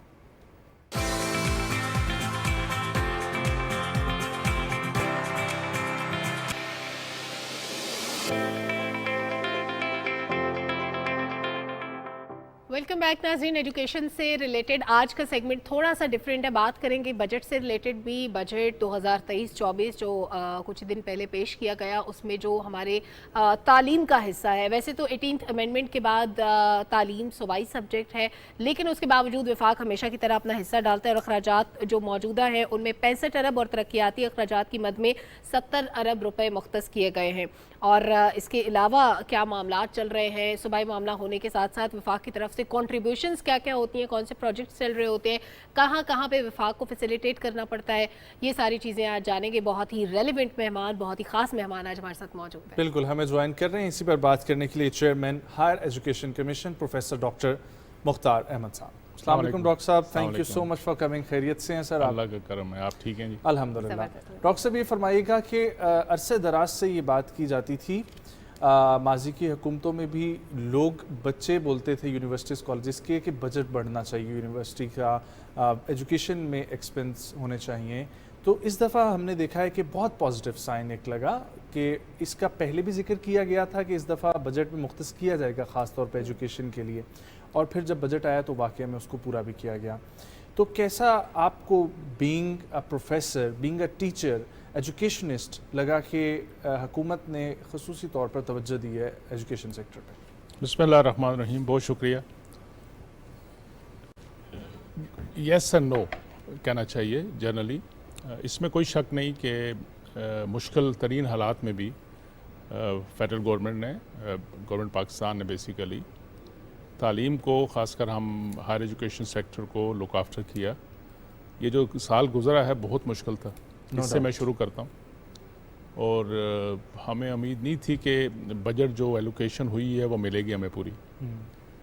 अमूमन पिछले चंद सालों से, और काफ़ी दफ़ा ऐसे हुआ कि ख़ासकर जो डेवलपमेंट बजट होता है PSDP का जो आपने जिक्र किया, जिसमें ह्यूज एडिशन हुई है, उसमें जिस तरह एक साल पीछे चले जाते हैं, 21-22 का बजट था, उस वक्त भी हमारी एलोकेशन 40+ बिलियन थी। लेकिन मिला था 26 अरब रुपया। तो देखिए ये प्लानिंग का मसला, आप प्लान करते हो किस बेस पे करोगे कि कुछ आपको बताया जाता है। तो वो जितने भी ख्वाब देखे थे पीछे और जिसके बेस पे प्रोजेक्ट वाल हुए थे, तो कई रुकते गए, कई को ब्लॉक कर दिया गया, स्कॉलरशिप रोक दिए गए क्योंकि पैसे कम मिले थे। इस साल जब ये 23-24 का साल आया और इसमें जो बजट दिया गया था वो 42.9 बिलियन के करीब था हमारा एलोकेशन। लेकिन अनफॉर्चुनेटली वो जो फ्लड आ गया, मसाइल आ गए, फाइनेंशियल क्राइसिस आ गए पाकिस्तान में, तो हमें बताया गया फाइनेंस की तरफ से, प्लानिंग की तरफ से कि इस साल भी शायद पैसे ना मिलें और आधे भी ना मिलें क्योंकि पैसे हमें चाहिए। और राइटली सो, वो हमारा 30% पाकिस्तान सफ़र कर रहा था कि उनको पैसे शिफ्ट होंगे। तो we were very worried. Unfortunately हमने प्रोजेक्ट रोक दिए, डेवलपमेंट रोक दी, नई कंस्ट्रक्शन रोक दी, और कास्ट एस्केलेशन भी बढ़ रही थी। लेकिन to our surprise and so and thanks to government of Pakistan, हम प्राइम मिनिस्टर साहब का शुक्रिया अदा करते हैं, मिनिस्टर ऑफ फाइनेंस का करते हैं, और ख़ासकर एहसन इकबाल साहब का शुक्रिया अदा करते हैं कि जिन्होंने प्लानिंग की तरफ से, वो वैसे भी ख़ुद प्रोफेसर हैं तो एजुकेशन से उनका ख़ास लगाव भी है, तो he was able to get us 100% budget. इस दफ़ा रिकॉर्ड हुआ है कि पाकिस्तान की हिस्ट्री में बहुत अच्छी बात कि 100% एलोकेशन मिली है, 43 बिलियन के करीब हमें मिल गई और हमने वो सारा उन लोगों तक पहुंचा दिया। आपको पता है कि दरमियान में आपको खबरें आई थी कि पाकिस्तानी स्टूडेंट जो बाहर गए हुए उनको पैसे नहीं मिल रहे, they are begging because of not getting proper timely money, और वो इशू था और इशू रहा भी हमारे लिए। लेकिन जब ये यहाँ से सपोर्ट मिली और फिर मिनिस्ट्री ऑफ फाइनेंस ने और स्टेट बैंक ने भी हमें बड़ी हेल्प की, और डॉलर ना होने के बावजूद भी हमें उन्होंने हेल्प किया कि हम सारे बच्चों को वहाँ पे उनकी ट्यूशन फ़ी, उनकी स्टाइपेंड वगैरह जो 6-6 महीने से रुके हुए थे वो पूरे कर दिए। तो this is a good news for the year which we are completing. Doctor साहब, क्योंकि आप मौजूद हैं और बजट के हवाले से बात भी हो रही है, तो प्रोपेगेंडा पे भी क्यों ना बात कर ली जाए। कुछ लोग, जैसे मैं ज़रा अगले साल का बजट बता दूं या पहले उस पर प्रोपेगेंडा की बात कर लें? पहले प्रोपेगेंडा की बात कर लेते हैं सर। जैसे ही बजट एलोकेशन हुई उसके बाद से ये प्रोपेगेंडा किया जाने लगा कि बहुत से सब्जेक्ट्स जो सिर्फ फेडरल गवर्नमेंट का मामला है उनको मिक्सअप करने की कोशिश की गई। सूबाई गवर्नमेंट के जो मामलात होते हैं जैसे तालीम, सेहत, उसका बजट हर सूबे के पास अपना होता है, वो विभाग का कंट्रीब्यूशन होता है लेकिन टोटली डिपेंडेंट नहीं होते। तो मैं चाहती हूँ इस पर आप थोड़ी सी क्लैरिफिकेशन दे दें कि वो सब्जेक्ट जो सूबे का है उसमें विभाग ने सिर्फ हेल्प आउट करना होता है, वो टोटली विभाग पे डिपेंडेंट नहीं होता। बिल्कुल, मसला ये है कि जैसे आपने कहा 18 अमेंडमेंट के बाद सूबों की भी जिम्मेदारी है, नेचुरली पहले भी थी, अब सूबे करते भी हैं टू सम एक्सटेंट। मैं आपको स्पेसिफिक एग्जांपल भी दूंगा, लेकिन वफाक जो है अपने रिसोर्स से भी हेल्प करती है और उसको करना भी चाहिए कि वेयर इज़ फेडरेशन लेवल के पाकिस्तान की बात कर रहे हैं ना, कि हम तो इस बिल्कुल इंडिफरेंस तो नहीं हो सकते ना। और तालीम जो ऐसा सब्जेक्ट है, ये हेल्थ ऐसा सब्जेक्ट जिसमें आप आंखें बंद नहीं कर सकते, आपको उठाना है इसको। और वैसे भी काउंसिल ऑफ कॉमन इंटरेस्ट का डिसीजन है कि जब तक नया वो फाइनेंशियल बिल नहीं बनता, नया वो एनएफसी नहीं होता, उस वक्त तक फेडरल गवर्नमेंट कंटिन्यू सपोर्ट करती रहेगी प्रोविंशियल यूनिवर्सिटियों को ऑपरेशन एक्सपेंसेस में और डेवलपमेंट में, provided they have the opportunity window for पैसे हो तो फिर कर सकती है। लेकिन जैसे मैंने आपसे कहा 100% दे दिया और इस साल अगले साल के बजट में 40 से बढ़ा के 70 अरब रुपये कर दिया। दिस इज़ ए एक्सेप्शनल कहना चाहिए जो एलोकेशन है, और अल्लाह करे ये मिले भी हमें अगले सालों में। लेकिन ये इसकी कोई मैच नहीं है इतना, और इसमें फिर credit goes to honourable prime minister का विजन है, हमारे एहसन इकबाल साहब हैं, मिनिस्टर एजुकेशन हैं, डार साहब हैं, सब लोगों ने मिल के तालीम के लिए एफर्ट किया है। जो आप कह रहे हो ना कि वो बिल्कुल जिम्मेदारी है, लेकिन होता ये है कि सूबे अपनी जिम्मेदारियाँ शिफ्ट करते हैं फेडरेशन की तरफ। ये यूनिवर्सिटियाँ सूबों की हैं, नेचुरली उनको चाहिए पैसे देने चाहिए। मैंने तो इस दफ़ा बड़ी मेहनत करके लेटर लिखे चीफ मिनिस्टर साहिबान को, गवर्नर साहिबान को, उनकी लीडरशिप को, खुद मिला जाके बलूचिस्तान में, बाकी सूबों में भी। कल रात को भी मेरी गवर्नर के खैबर पख्तूनख्वा से बात हुई, उन्होंने प्रॉमिस किया कि हम कुछ करेंगे। मैंने पंजाब के मिनिस्टर एजुकेशन से, उनके चीफ सेक्रेटरी साहब से, बाकी लोगों से बात की है, और मैं इस वक्त ऑन एयर अप्रिशिएट करना चाहता हूँ गवर्नमेंट सिंध को और चीफ मिनिस्टर सिंध को कि जिन्होंने इमीडिएट रिस्पॉन्ड किया। पिछले साल भी उन्होंने अपनी यूनिवर्सिटियों के लिए 15 अरब रुपये रखा था, इस साल उन्होंने ऑलमोस्ट 26 अरब रुपया अपनी यूनिवर्सिटी के लिए एडिशन रखा है। That is a good news. I hope कि जब पंजाब का बजट भी आने वाला है, खैबर पख्तूनख्वा भी आने वाला है, और बलूचिस्तान वाले वो भी कुछ ना कुछ एलोकेशन करेंगे, क्योंकि ये हमारे बच्चे हैं, उनकी जिम्मेदारी है, हमारी जिम्मेदारी है, हम सब की जिम्मेदारी है। तो ये बिल्कुल सही है। और प्रोपेगेंडा वैसे भी बहुत होते हैं, हमें ग्राउंड पे वर्किंग की बात करनी चाहिए। मुश्किलें हैं। मैं दो चीज़ें बात करूंगा। हमारी यूनिवर्सिटी का जो कंसर्न है गवर्नमेंट का, ब्यूरोक्रेसी का, मिनिस्ट्री ऑफ फाइनेंस भी हमें कहती है, हमारी अपनी मिनिस्ट्री भी कहती है कि जी गवर्नेंस के इश्यूज़ हैं, फाइनेंशियल गवर्नेंस के बहुत इशू बिल्कुल इशू हैं, उनको एड्रेस करना चाहिए, कर भी रहे हैं, हमने बड़ी कोशिश की है। क्योंकि वैसे भी क्योंकि ये आपने जैसे कहा प्रोविंशियल सब्जेक्ट बन चुका है, तो एडमिनिस्ट्रेटिव कंट्रोल प्रोविंसेस का है। लेकिन गुड न्यूज़ इज़ कि हम आप प्रोविंशियल गवर्नमेंट के साथ मिल के बजट बनाते हैं यूनिवर्सिटियों का, कोई वो लीकेज को कम से कम करते हैं, उनका डिसिप्लिन करने की कोशिश कर रहे हैं। और आने वाले साल का जो अगले साल से बजट होगा, वो हमारी एग्रीमेंट हो गया प्रोविंसेस के साथ भी बहुत से लेवल पे, और यूनिवर्सिटियों के साथ भी, कि it will be performance based budgeting. काम करेंगे तो डिलीवर करेंगे तो और पैसे ले लें। और ज़रूरी नहीं है कि हर दफ़ा बजट बढ़े आपका। अगर आप काम नहीं करते, आपका सिस्टम ठीक नहीं है, गवर्नेंस ठीक नहीं है, क्वालिटी ठीक नहीं है, तो आपकी बजटिंग कम भी हो जाएगी। तो that will be a fair system, और अल्लाह करेगा उससे इंप्रूवमेंट आएगी। अभी आते हैं इस साल के बजट में जो आपने बात किया, तो इसमें तो कोई शक नहीं कि डेवलपमेंट के बजट किसी की भी एक्सपेक्टेशन से बहुत ज़्यादा हुआ, और उसमें माशाल्लाह एहसन साहब ख़ुद प्रोफेसर भी हैं और उनका विजन भी है, उनकी टीम बहुत अच्छी काम कर रहे हैं। और गवर्नमेंट की जो प्राइम मिनिस्टर की इंस्ट्रक्शन के बेस पे जो उन्होंने एक विजन दिया और जिसके बेस पे न्यू, जिस तरह हम कुछ पिछले दौर में जब वो थे मिनिस्टर 2014 to 18 जब हमारा टर्म थी, उसमें उन्होंने कुछ बड़े नॉवल किस्म के आइडियाज़ के साथ सेंटर ऑफ एक्सीलेंस बनाए आर्टिफिशियल इंटेलिजेंस में, बाकी चीज़ों पे, रोबोटिक्स में। वो आज हमें उसका डिविडेंड मिल रहा है कि आज हमारी टीमें तैयार हैं, ठीक है, और वो लोग डिलीवर कर रहे हैं जो इस वक्त दुनिया में आ रहा है। इस दफ़ा भी बजट में कुछ नए इनिशिएटिव लिए हमें। कुछ तो हमने ये किया है कि पीएसटीपी के तहत जो हमारे तकरीबन 45 प्रोजेक्ट हैं वो कंप्लीट हो सकते हैं। हम उनको डिले नहीं करना चाहते क्योंकि कास्ट एस्केलेशन होती है। उनको अगले फाइनेंशियल ईयर में क्लोज करेंगे, इंशाल्लाह मुकम्मल कराएंगे। कुछ ऐसे हैं जो मिडिल लेवल पे हैं, उनको भी पुश कर रहे हैं, और कुछ नए प्रोजेक्ट हम ले रहे हैं। 28 के करीब नए प्रोजेक्ट हैं। उसमें कोशिश की गई है कि नेशनल लेवल के प्रोजेक्ट लिए जाएँ, और वो जो एरियाज है ना कि स्पेसिफिक एरिया के अंदर जिसका डायरेक्ट इम्पैक्ट हो आपकी इकानमी पे, आपकी सोसाइटी पे, और 5E जो नया कॉन्सेप्ट वो लेके आ रहे हैं वो वंडरफुल है। उसके लिए हमें काफ़ी उन्होंने एलोकेशन की है। तो we are thankful to Ahsan Iqbal साहब, आपका, प्राइम मिनिस्टर साहब के, और डार साहब, और हमारे राना तनवीर साहब मिनिस्टर, इन सब की एफर्ट है।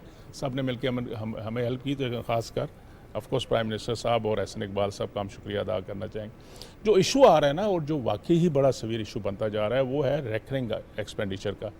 उसमें जैसे मैंने आपसे कहा कि सिंध ने तो कुछ बेल आउट किया है, उन्होंने अभी 26 अरब रुपए के करीब बजट रखा है, और हम कोशिश कर रहे हैं कि यूनिवर्सिटियाँ उनको कोई इम्पैक्ट ना आए। लेकिन बहुत बड़ा इशू जो है, जो हमने ऑलरेडी लिखा भी है, प्राइम मिनिस्टर साहब को भी लिखा है, मुख्तलिफ सूबों से रिक्वेस्ट आई हुई है। मैंने डार साहब को 2-3 रिक्वेस्ट भेजी हैं, उनसे मिला भी हूँ। इस काइंड उन्होंने कहा हम देखते हैं कुछ बेल आउट के लिए भी। 2017-18 से एक बजट ऑलमोस्ट सेम 63 के करीब बिलियन के करीब रेकरिंग बजट हमें दिया गया। आज 2023-24 की हम बात कर रहे हैं, उसका बजट भी एग्जैक्टली ऑलमोस्ट सेम है, 1-8 बिलियन का प्लस माइनस है, वही है। लेकिन इस दौरान खाली जो सैलरी इंक्रीज़ हुई है वो 100% इंक्रीज़ हो चुकी है, कभी हार्डशिप अलाउंस की शक्ल में, कभी 10% इंक्रीज़ होगी। जिस तरह इस दफ़ा माशाल्लाह एक्सेप्शनल हुआ है कि 35% और 30% सैलरी इंक्रीज हुई है। Now who is going to bear this impact? Public यूनिवर्सिटियों का देखें वो कहाँ से उनको पैसे आते हैं। एक वो ट्यूशन फी लेते हैं, दूसरा वो फेडरल गवर्नमेंट से लेते हैं या सूबाई गवर्नमेंट उनको देती है। ट्यूशन फ़ी बढ़ा नहीं सकते क्योंकि ज़रा सी 5% पर इंक्रीज़ करें तो स्ट्राइक हो जाती, और गवर्नमेंट खुद कहती है कि नहीं जी नहीं ये ना करें, ट्यूशन फी गरीब बच्चों को, बिल्कुल गरीब बच्चों को ख्याल करना चाहिए। लेकिन उस तरफ आते नहीं। हालांकि प्राइवेट सेक्टर में लाख रुपए सेमेस्टर की फ़ीस भी चल रही है, लोग देते हैं। लेकिन पब्लिक सेक्टर में एक माइंडसेट बन चुका है, नहीं जी सरकार पढ़ाएगी तो फ्री पढ़ाएगी, और जैसे कहते होते हैं फ्री लेंगी तो 2 लूँगी, ठीक है। तो वहाँ पे हमें बिल्कुल इशू है। मैं अभी भी ऑनरेबल प्राइम मिनिस्टर साहब से और अपने मिनिस्ट्री फाइनेंस से और सारे लोगों से रिक्वेस्ट करूँगा कि हमें हमारी यूनिवर्सिटियों के लिए कुछ हेल्प करें, एक कुछ बेल आउट करें। ठीक है बजट हो गया, इस वक्त तो बजट चेंज नहीं हो सकता, लेकिन हमारी रिक्वेस्ट ये होगी कि बेल आउट में कुछ करें, वरना हमारी यूनिवर्सिटियों के बहुत बुरे हालात हो जाएंगे। स्पेशली सैलरी देने के पैसे नहीं होंगे। ये जो इंक्रीज़ गवर्नमेंट ने दी है ये उधर ट्रांसलेट नहीं हो सकेगी। कल भी मेरे पास एक group of vice chancellor Azad Kashmir का आया, बाकी कुछ सूबों से भी बार बार रिक्वेस्ट आ रही है कि जी हम we are not in a position to increase. हालांकि गवर्नमेंट ने अनाउंस कर दिया, जब यूनिवर्सिटियाँ नहीं देंगी तो क्या होगा, ये pressure back to shift to us होगा, गवर्नमेंट पे होगा कि जी आपने अच्छा अनाउंस किया, हमें पैसे नहीं मिल रहे। तो रेकरिंग में हमें मसला है, डेवलपमेंट में बहुत अच्छा कर दिया गवर्नमेंट। लेकिन again just telling my story कि जी ये ग्राउंड रियलिटी, ये तो बताऊं। मैं फिर भी कुछ शुक्रगुजार हूँ गवर्नमेंट का कि इस मुश्किल वक्त में भी उन्होंने 100% हमें रिसोर्स दिए। इस साल का जो ऑनगोइंग ईयर है फाइनेंशियल, जो 30 जून को ख़त्म हो रहा है बजट, इसमें 100% डेवलपमेंट ग्रांट मिल गई है, 100% रेकरिंग ग्रांट भी मिली है। हालांकि कई डिपार्टमेंट का 5% कट रेकरिंग में लगा हुआ है। मिनिस्ट्री ऑफ फाइनेंस का शुक्रिया है कि उन्होंने लास्ट मोमेंट पे हमारी रिक्वेस्ट पे उन्होंने हमें वो 5% भी दे दिया, और हमने यूनिवर्सिटियों को और जो फेडरल यूनिवर्सिटियों को भेज दिया कि ताकि थोड़ा सा उनको कुशन मिल जाए।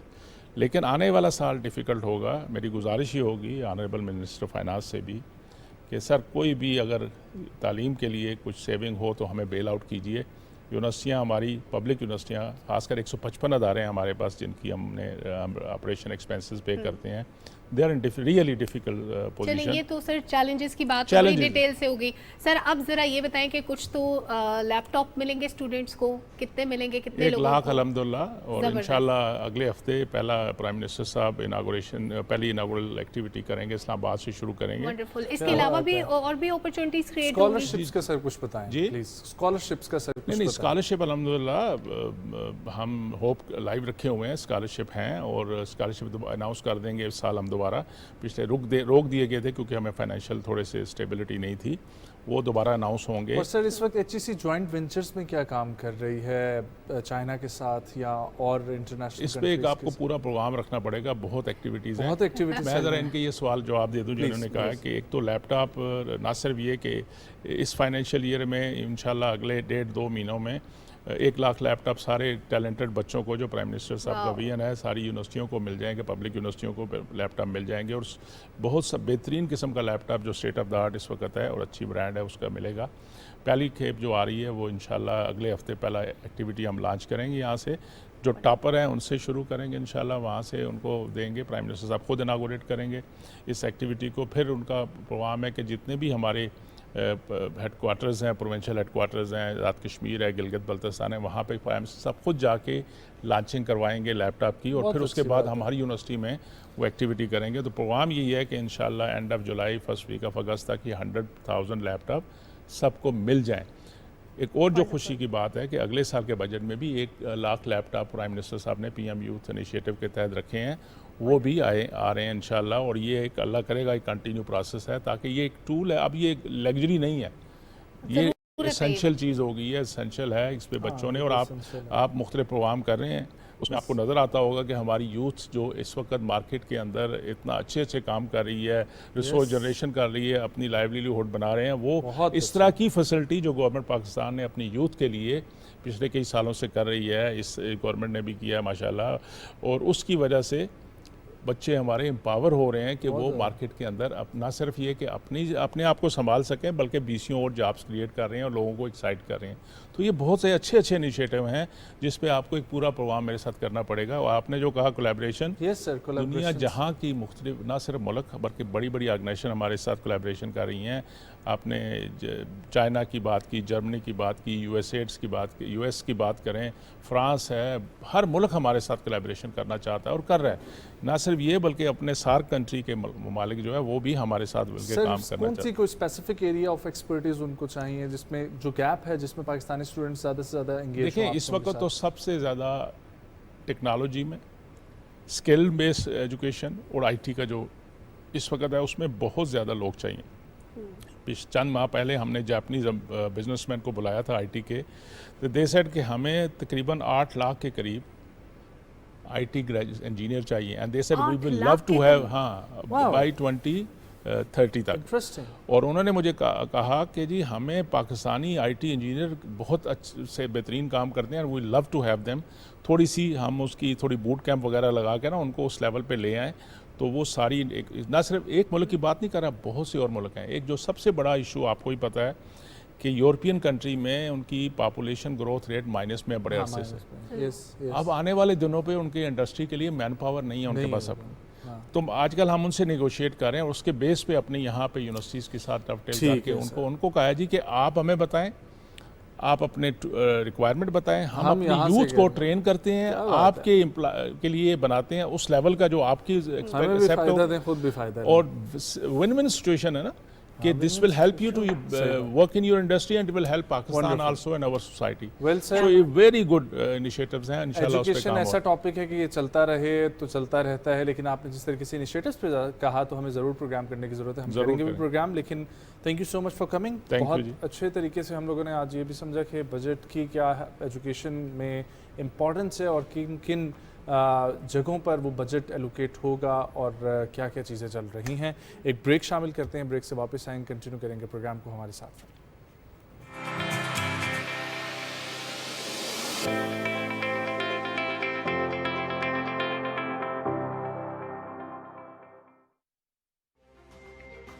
आज आप झूठ तो बोल लेंगे, लोगों को बेवकूफ़ बना लेंगे, लेकिन आप हर वक्त हर किसी को हर टाइम के ऊपर बेवकूफ़ नहीं बना सकते। किस तरह से झूठ की इन फैक्ट्रीज के खिलाफ काम करने की ज़रूरत है और एक लॉन्ग टर्म पॉलिसी क्या हो सकती है? किस तरह एक शख्स ने प्रोपेगेंडा टूल के ज़रिए झूठ बोलकर, नफ़रत फैलाकर, फसाद और इंतशार का नैरेटिव करके किस तरह 4 साल इस मुल्क की तबाही की है। रवैयों की तब्दीली, रवैयों की तहजीब अगर मुमकिन है तो मेरा ख्याल है कि एजुकेशन की तरफ पहले जाना पड़ेगा। मीडिया रिस्पॉन्सिबिलिटी की तरफ जा रहा है। जो थोड़ी बहुत कसर है वो कानून साजी से हो जाती है, एक डेटरेंस से हो जाती है, एक सेल्फ इंट्रोस्पेक्शन से हो जाती है। उन मीडिया हाउसेस को और उन मीडिया एंकर्स को, जर्नलिस्ट को कैसे रिहेबिलिटेट किया जा सकता है? मैं बिल्कुल इसके हक में नहीं हूँ कि चीज़ों को बंद होना चाहिए। इन चीज़ों को रह देना चाहिए ताकि वो अपनी साइकिल ऑफ एवोल्यूशन जो है उसको मुकम्मल करके एक ऐसे उस थ्रेशोल्ड पे पहुँचें जहाँ खुद ब खुद ये चीज़ें ठीक हों।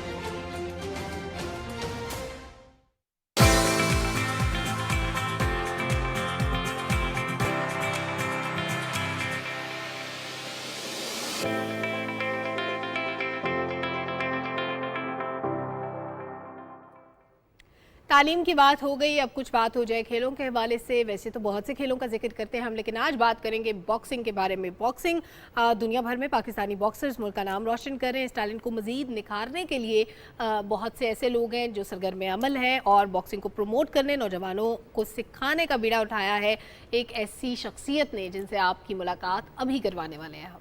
बिल्कुल, और ये सिलसिला इसी तरीके से चल रहा है कि पाकिस्तान स्पोर्ट्स में तरक्की करता जा रहा है और स्पोर्ट्स में ऐसा टैलेंट बहुत कम मौजूद है जो एक गेम के अलावा अपनी बहुत सारी और भी गेम्स चलाए हुए रखे हुए हैं।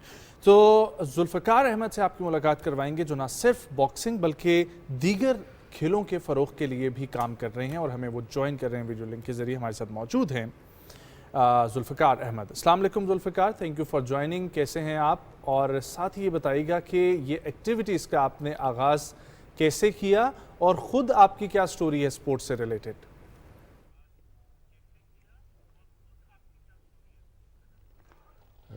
अस्सलाम वालेकुम। हेलो जी जुल्फ़िकार, अस्सलाम वालेकुम जी। सबसे पहले तो मैं अल्लाह सुब्हान तआला जी अस्सलाम वालेकुम। सबसे पहले मैं अल्लाह सुब्हान तआला और पीटीवी न्यूज़ का शुक्रगुज़ार हूँ कि आपने मुझे मौका दिया।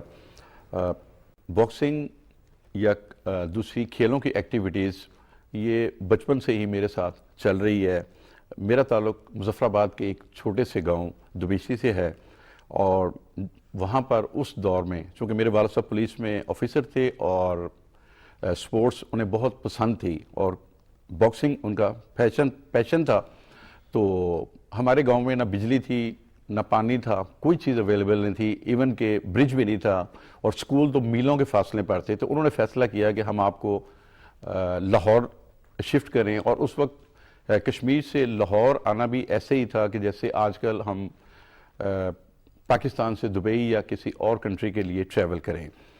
तो वालिद साहब ने ही जो रूल्स और असूल ज़िंदगी के बताए उनको पैरेकार लाते हुए government central model lower model Lahore से मैंने अपनी ज़िंदगी का आगाज़ किया तलीमी। वहाँ पर क्रिकेट, फुटबॉल और हॉकी में बेशुमार खिदमात भी की और टीम में भी खेला। असल जो गेम शुरू होती है वो 2003 से शुरू होती है, जब मैं अपनी पूरी फैमिली के साथ ट्रैवल करके ओवरसीज़ मलेशिया चला गया। मेरी वाइफ एक लेडी डॉक्टर हैं और वो जाते ही अपने प्रोफेशन में उन्होंने हेल्थ मलेशिया को ज्वाइन कर लिया। तो वहाँ पर सिरियामान कुचिंग सरावा एक स्टेट है मलेशिया की, तो वहाँ पर मैंने जब देखा कि वहाँ पर बड़े बैकवर्ड सा एरिया था, प्रमोट एरिया था, उनको डॉक्टर्स की जैसे ज़रूरत थी, तो वहाँ पर मेरे बच्चे जैसे ही स्कूलों में गए तो मैंने देखा कि वहाँ पर बच्चे फुटबॉल से बहुत प्यार करते थे। तो मैंने वहाँ पर क्रिकेट और बॉक्सिंग को इंट्रोड्यूस करवाया और एसएम के सिरियामान स्कूल ने मुझे एज ए कोच हायर किया। और जैसे कहते हैं ना कि आप पहला स्टेप लें, काफ़िले खुद बनते चले जाते हैं। तो वहाँ पर फुटबॉल का बहुत ही खूबसूरत स्टेडियम था। तो पहली दफ़ा मेरा बेटा हसन जुल्फ़िकार जो इस वक्त अंडर 19 खेल रहा है और लाहौर जिमखाना की तरफ से क्रिकेट खेल रहा है, उस वक्त जस्ट 7-8 साल का था। तो मैंने क्रिकेट का सामान लेके जब पहले दिन वहाँ पर हमने हार्ड बॉल के साथ क्रिकेट शुरू की, तो वो लोग ऐसे चलते आ गए कि जैसे कोई इंडियन बॉलीवुड की फिल्म लगी हो या कोई बहुत बड़ा कोई मैच हो। तो बड़ा क्रेज़ उनमें आया और वो क्रिकेट को पहली दफ़ा देखकर बड़े हैरान हुए। तो उस दौरान फिर बच्चे आते गए। मैं पाकिस्तान जैसे ही आता था यहाँ से मैंने स्पोर्ट्स का बेशुमार सामान ले जाकर वहाँ पर उनको दिया, हेल्प आउट किया। और फिर पहली दफ़ा वहाँ की स्कूल जो टीम थी वहाँ पर क्रिकेट की टीम बनी और उसके साथ साथ बॉक्सिंग चूँकि मेरे पेरेंट्स का पैशन था तो साथ मैंने बॉक्सिंग की भी उनको कोचिंग शुरू कर दी। और चूँकि उस दौरान पाकिस्तान न सिर्फ उस वक्त टेररिज्म के ख़िलाफ़ फ़ाइट कर रहा था, बल्कि पाकिस्तान में स्पोर्ट्स की सरगर्मियाँ बुरी तरह मुअत्तल हो चुकी थी। मैं किसी मुल्क का नाम तो नहीं ले जाता, हमारे दुश्मन अनासर हमेशा पाकिस्तान की अच्छी सरगर्मियों को रोकने की कोशिश करते हैं, और बिलखुसूस उस वक्त क्रिकेट पाकिस्तान में बैन हो चुकी थी, तो जो ओवरसीज़ पाकिस्तानी हमारे लिए बड़ी परेशानी और दुख का सबब था। तो उस वक्त मैं नाम लेना चाहूँगा नजम सेठी साहब का, रबीज़ हसन राजा का, वसीम अकरम साहब, इन्होंने, इनके अलावा दूसरे भी क्रिकेटर्स थे, सब ने एफर्ट की, कोशिश की, और मैंने भी उस वक्त कोशिश की कि पाकिस्तान के खूबसूरत फेस को दुनिया के सामने लाऊं। और उसमें मैं रेडियो TV1 और TV2 मलेशिया का बड़ा शुक्रगुजार हूँ, मलेशिया के लोगों का बड़ा शुक्रगुजार हूँ। उन्होंने मेरी बड़ी हेल्प की, और वहाँ पर मैंने TV रेडियो 1 पर आकर पाकिस्तान के खूबसूरत फेस को और पाकिस्तान की जो असल जैसे एक ट्रू लवर कंट्री है स्पोर्ट्स के वाले से, तो मैंने वहाँ पर पाकिस्तान की खूबसूरत पिक्चर पेश करने की कोशिश की, और अल्हम्दुलिल्लाह मैं काफ़ी हद तक उसमें कामयाब भी रहा। और फिर 2019-20 में हमारा ये सफ़र जब इख्तिताम जुल्फ़िकार साहब 2019-20 में, चूँकि मेरे बच्चे जुल्फ़िकार से बहुत डिटेल से आपने बताया अपने जर्नी के बारे में। अब ज़रा ये फरमाइएगा कि अभी हमारे जो आने वाले बॉक्सर्स हैं, जो क्रिकेट में लोग दिलचस्पी लेते हैं, उनके लिए किस तरह से आप काम कर रहे हैं और कैसे आप बॉक्सिंग को, क्रिकेट को प्रमोट कर रहे हैं?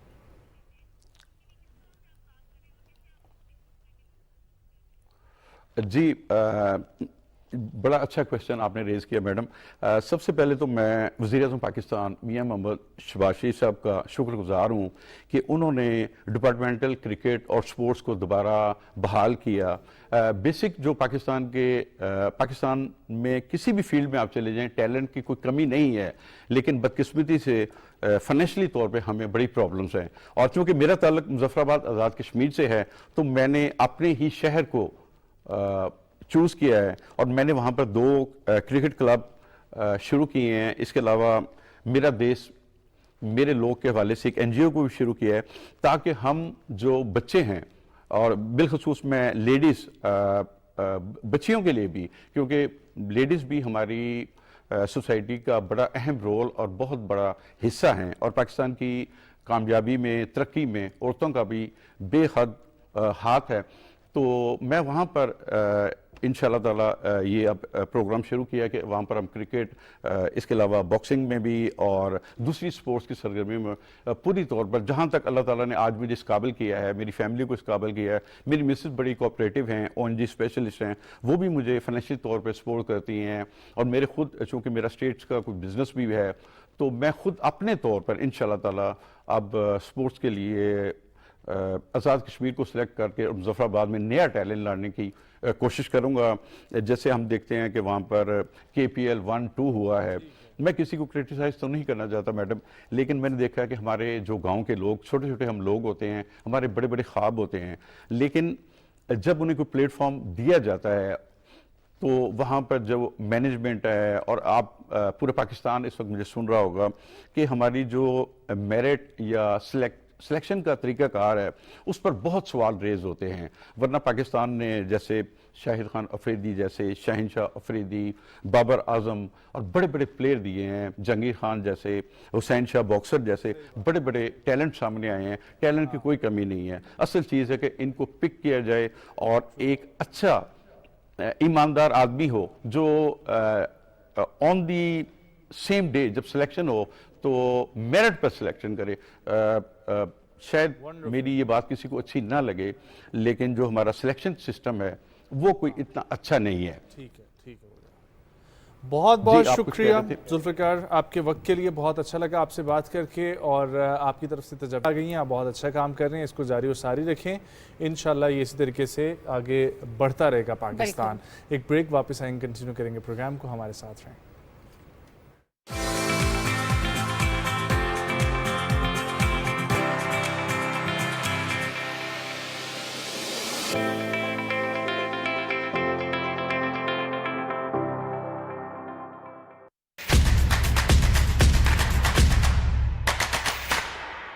खाला आप तो फरिश्ता बनकर आई हैं। मौत का?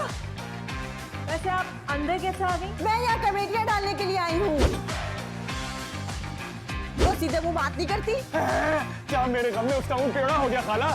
हेलो, तुम बचपन में लॉलीपॉप पर मिट्टी लगाकर खाते थे? क्या बातें कर रही हैं? वो तो हमारी सुलह के लिए आई है। सुलह नहीं, खुला होगी। I'm telling you। वो मुझे अपनाने वाला है क्योंकि तुम अब उसे अच्छी नहीं लगती। फिर कहाँ जा रहे हो? मैंने कहाँ जाना है सहर? सहर होती है, शाम होती है, जिंदगी में भी तमाम होती है। लड्डू में हड्डी।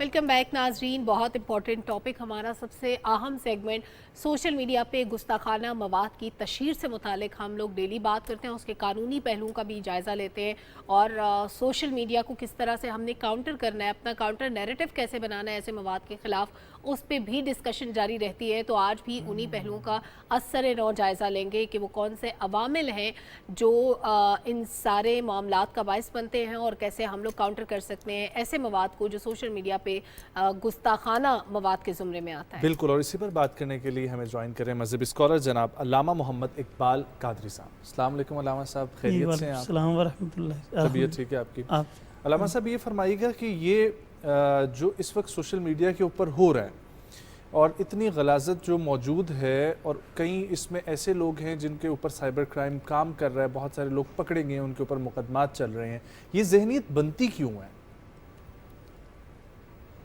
सबसे पहले तो आपका शुक्रिया कि आपने ये बड़ा अच्छा टॉपिक, और पीटीवी की खुसूसियत है कि ये जितने भी इस तरह के जो मामलात हैं इनमें बड़ा ये इक़दाम करते हैं। ये इस तरह की सिचुएशन बनती इसीलिए है कि जो ख़ास तौर पे सोशल मीडिया यूज़र हैं या तो उनको अवेयरनेस नहीं होती। देखिए कि जब भी कोई चीज़ आती है हमारे सामने उसको देखें, पढ़े, सुने, और फिर हमें ये अंदाज़ा भी होना चाहिए कि जिस तरह कोई हदीस कोई आ गई है हमारे सामने, या जिस तरह इस तरह की पिक आ गई है सामने कि कुरान पाक है तो एडिट करके किसी औरत ने कोई जूता वगैरह इस तरह का कोई चीज़ बना दी, या किसी की मजहबी त्यौहार को जो है वो बावर करवाया, तो नीचे फिर एक लिख दिया जाता है। ईमान का तकाजा ये है कि जो इसको ज़्यादा से ज़्यादा शेयर करेगा तो वो बहुत, देखने वाले जो है ना वो इसको समझ नहीं रहे होते, वो सादा से सादा लोग जो इसको इस यूज़र हैं इसके, वो थोड़ा सा देखते हैं जी ईमान का तकाजा ये इसको ज़्यादा से ज़्यादा शेयर किया जाए, लेकिन ये गौर खोज नहीं करते कि ये अगर शेयर करेंगे तो हम भी सबब बन जाएंगे, आला कार बन जाएंगे। तो कोशिश ये करनी चाहिए इसके बारे में नॉलेज हो कि जो इसके यूज़ करने वाले हैं ख़ास तौर पे किसी भी मज़हब को टच नहीं करना चाहिए, यानी कि किसी की जो त्यौहार हैं, हुजूर सैयद दो आलम सल्लल्लाहु अलैहि वसल्लम ने इरशाद फरमा, बल्कि कुरान करीम में अल्लाह ताला इरशाद फरमाता है कि क़यामत के दिन इंसान के पार्ट्स ऑफ बॉडी से अल्लाह ताला पूछेगा, हाथों का इस्तेमाल कैसे किया, आँखों का इस्तेमाल कैसे किया, कानों का इस्तेमाल कैसे किया।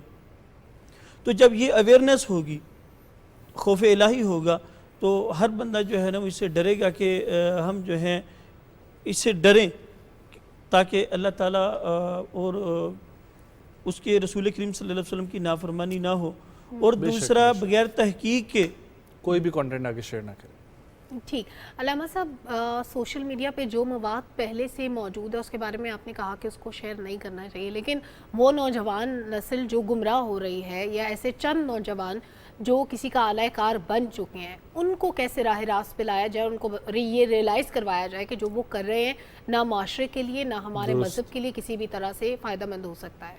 तो उसके लिए आपका प्लेटफॉर्म ये जिस तरह माशाल्लाह आप प्रोग्राम कर रहे हैं, तो इसीलिए मैंने शुरू में आपको अप्रिशिएट किया कि आपके चैनल ने बड़ा अच्छा इकदाम किया। इस तरह के प्रोग्राम्स जो हैं उन तक पहुँचाए जाएँ, अवेयरनेस दी जाए और इसका इस्तेमाल का तरीका बताया जाए कि इसको जो है ना किस तरह जो है। मस्जिद के मिंबर और मेहराब की कितनी जिम्मेदारी है इसमें? वो भी बहुत अच्छा सवाल उठाया आपने कि मस्जिद का जो मिंबर व महराब है वहाँ से भी अच्छा मैसेज डिलीवर होना चाहिए, अवेयरनेस देनी चाहिए लोगों को कि सबसे पहले मैं समझता हूँ कि इल्म नॉलेज होना चाहिए। जब भी किसी काम के बारे में बंदा जिसको भी बंदा शुरू करे उसका इल्म होना चाहिए कि इसके अगर जायज़ पहलू इस्तेमाल करेंगे तो इसके अफेक्ट क्या होंगे। हाँ। तो ये ज़रूर इल्म होना चाहिए। हमारे यहाँ क्या होता है, बस पैकेज करवाया, बस उसको देखते ही चले गए, ना देखते हैं कि अच्छा क्या है बुरा क्या है। और ठीक है, ये भी फरमाइएगा अल्लामा साहब कि दूसरे मज़हब वालों के साथ आपने रवैया कैसा रखना है, ये हमारा इस्लाम क्या तलकीन करता है? इस्लाम में इतदाल जो है वो होना चाहिए। देखिए ना कि जब हम शरीयत इस्लामिया को देखते हैं तो हुजूर सल्लल्लाहु अलैहि वसल्लम भी जब जंगी मुहिम के लिए किसी काफिले को भेजते जंग के लिए तो फरमाया करते कि भाई किसी हालत जंग लड़ी जा रही है, जिहाद है, तो कहा जाता कि किसी के बच्चों को कत्ल नहीं करना, औरतों की इज्जत रखनी है, औरतों को मारना नहीं, बूढ़ों को कुछ नहीं कहना, अगर उनकी खेतियां हैं उनको जलाना नहीं, सवा में यहूदियों की जो इबादत गाहें हैं उनको नहीं जलाना, क्रिश्चियन जो है इनकी इबादत, यानी ये दीन इस्लाम तो भलाई का हुक्म देता है कि जहाँ तक हो सके सिला रहमी जो है वो की जाए। बल्कि एक हदीस मुबारक में आता है कि जंगी मुहिम के लिए जब वो टेंट लगाए जा रहे थे तो किसी ने बताया या रसूलुल्लाह सल्लल्लाहु अलैहि वसल्लम फ़लान जगह एक कुतिया ने बच्चे दिए हैं, क्या फरमाते हैं? तो रसूलुल्लाह सल्लल्लाहु अलैहि वसल्लम फरमाते हैं कि उतने दिन जंग डिले कर लो जब तक वो बच्चे बड़े होकर वो ले नहीं जाते। शरीयत इस्लामिया तो ये कहती है कि जानवरों तक के हुकूक, तो किसी के मज़हब में इंटरफेयर करना और उसकी तौहीन करना ये तो जो है वो अच्छा नहीं है। अल्लामा साहब, वो लोग जो मुक़द्दसात की तौहीन के मुर्तकिब होते हैं उनमें ऐसे लोग भी शामिल होते हैं जो नॉन मुस्लिम हो, फिर मजहबी रवादारी का जो आपने चंद मिसालें भी दी, बड़ा इंपॉर्टेंट रोल आ जाता है बैनुल मज़ाहिब हम आहंगी का, मजहबी रवादारी का और मिलजुल के रहने का। पाकिस्तान में बहुत सी अक़लियतें भी बसती हैं, हमारे हुकूक उनके हुकूक सबके लिए हुदूदों की यूद मुतय्यन कर दी गई हैं, आइन ने सबको राइट्स दे दिए। अब उन राइट्स पे अमल पैरा होने के लिए ज़रूरी है, अगर हम उनके मज़हब का एहतराम करते हैं तो उनसे भी यही एक्सपेक्ट करते हैं कि हमारे मज़हब का, हमारे मुक़द्दसात का एहतराम किया जाए। क्या इसके लिए कोई कैंपेन करने की ज़रूरत है कि ये रियलाइज़ कराया जाए जनरल पॉपुलेशन को कि आपने किस तरह एक माशरे में दूसरे मज़ाहिब का एहतराम करते हुए रहना है? जी जी, जिस तरह हर चीज़ डिक्लेयर है दीन इस्लाम में, तो हर चीज़ है ना कि रसूल करीम सल्लल्लाहु अलैहि वसल्लम की जो ज़ात है हमारे लिए मिशले राह है। देखिए ना कि रसूलुल्लाह सल्लल्लाहु अलैहि वसल्लम के दौरे अक़दस में एक यहूदी भी अगर बीमार होता है तो रसूल करीम सल्लल्लाहु अलैहि वसल्लम उसकी इयादत के लिए जाते हैं, तो उसका रिएक्शन, उसका आउटपुट क्या मिलता है कि वो रसूलुल्लाह सल्लल्लाहु अलैहि वसल्लम की इस आदत को देख के कि अल्लाह के नबी हो के तो वो एक यहूदी की आदत के लिए आए हैं, तो यही चीज़ देख के तो वो इस्लाम ले आता है। यानी हुजूर सल्लल्लाहु अलैहि वसल्लम का किरदार ऐसा है कि वो जो हमारे जितने भी दीगर मज़ाहिब हैं, अक़लियती जो लोग हैं, उनका भी एहतराम किया जाए। और यहाँ तक कि जब तक वो अमन में हमारे साथ मुआशरे में हमारे साथ रह रहे हैं, हमें कुछ नहीं कहते, पुरअमन है, तो हमें भी अच्छा माहौल क्रिएट करना चाहिए ताकि उनकी दिल आज़ारी ना हो। ठीक हो गया। और ये फरमाइएगा कि सोशल मीडिया का इस्तेमाल से जो हम लोग देख रहे हैं कि एक मजहबी नफ़रत और ये सब चल रही है, अगर आपके सामने कोई लिखी हुई हदीस आती है और उस हदीस का भी आपको पता नहीं है कि ज़ईफ़ है, सही है, तो उसके बारे में क्या करना चाहिए? क्या उसको शेयर करना चाहिए उसी तरीके से? मजहबी बात अगर कोई लिखी हुआ है तो उसको शेयर करना चाहिए? सबसे पहले तो मैंने जिस तरह पहले और तस्दीक कहाँ से करवानी चाहिए? तस्दीक मुस्तनद उलमा से राब्ते में रहना चाहिए। जो हमारे इलाके के कुछ जय्यद आलम दीन है, मुफ्ती साहिब हैं, उनको ये हदीस जो है सेंड करके कि ये हदीस मुबारक का रेफरेंस ठीक है। बाज़ दफ़ा ऐसा होता है कि वो बुहारी मुस्लिम का हिस्सा ही नहीं होती, मफ़हूम ही कुछ और होता है, तो देखने सुनने वाले जो है ना वो इसको शेयर कर रहे होते हैं।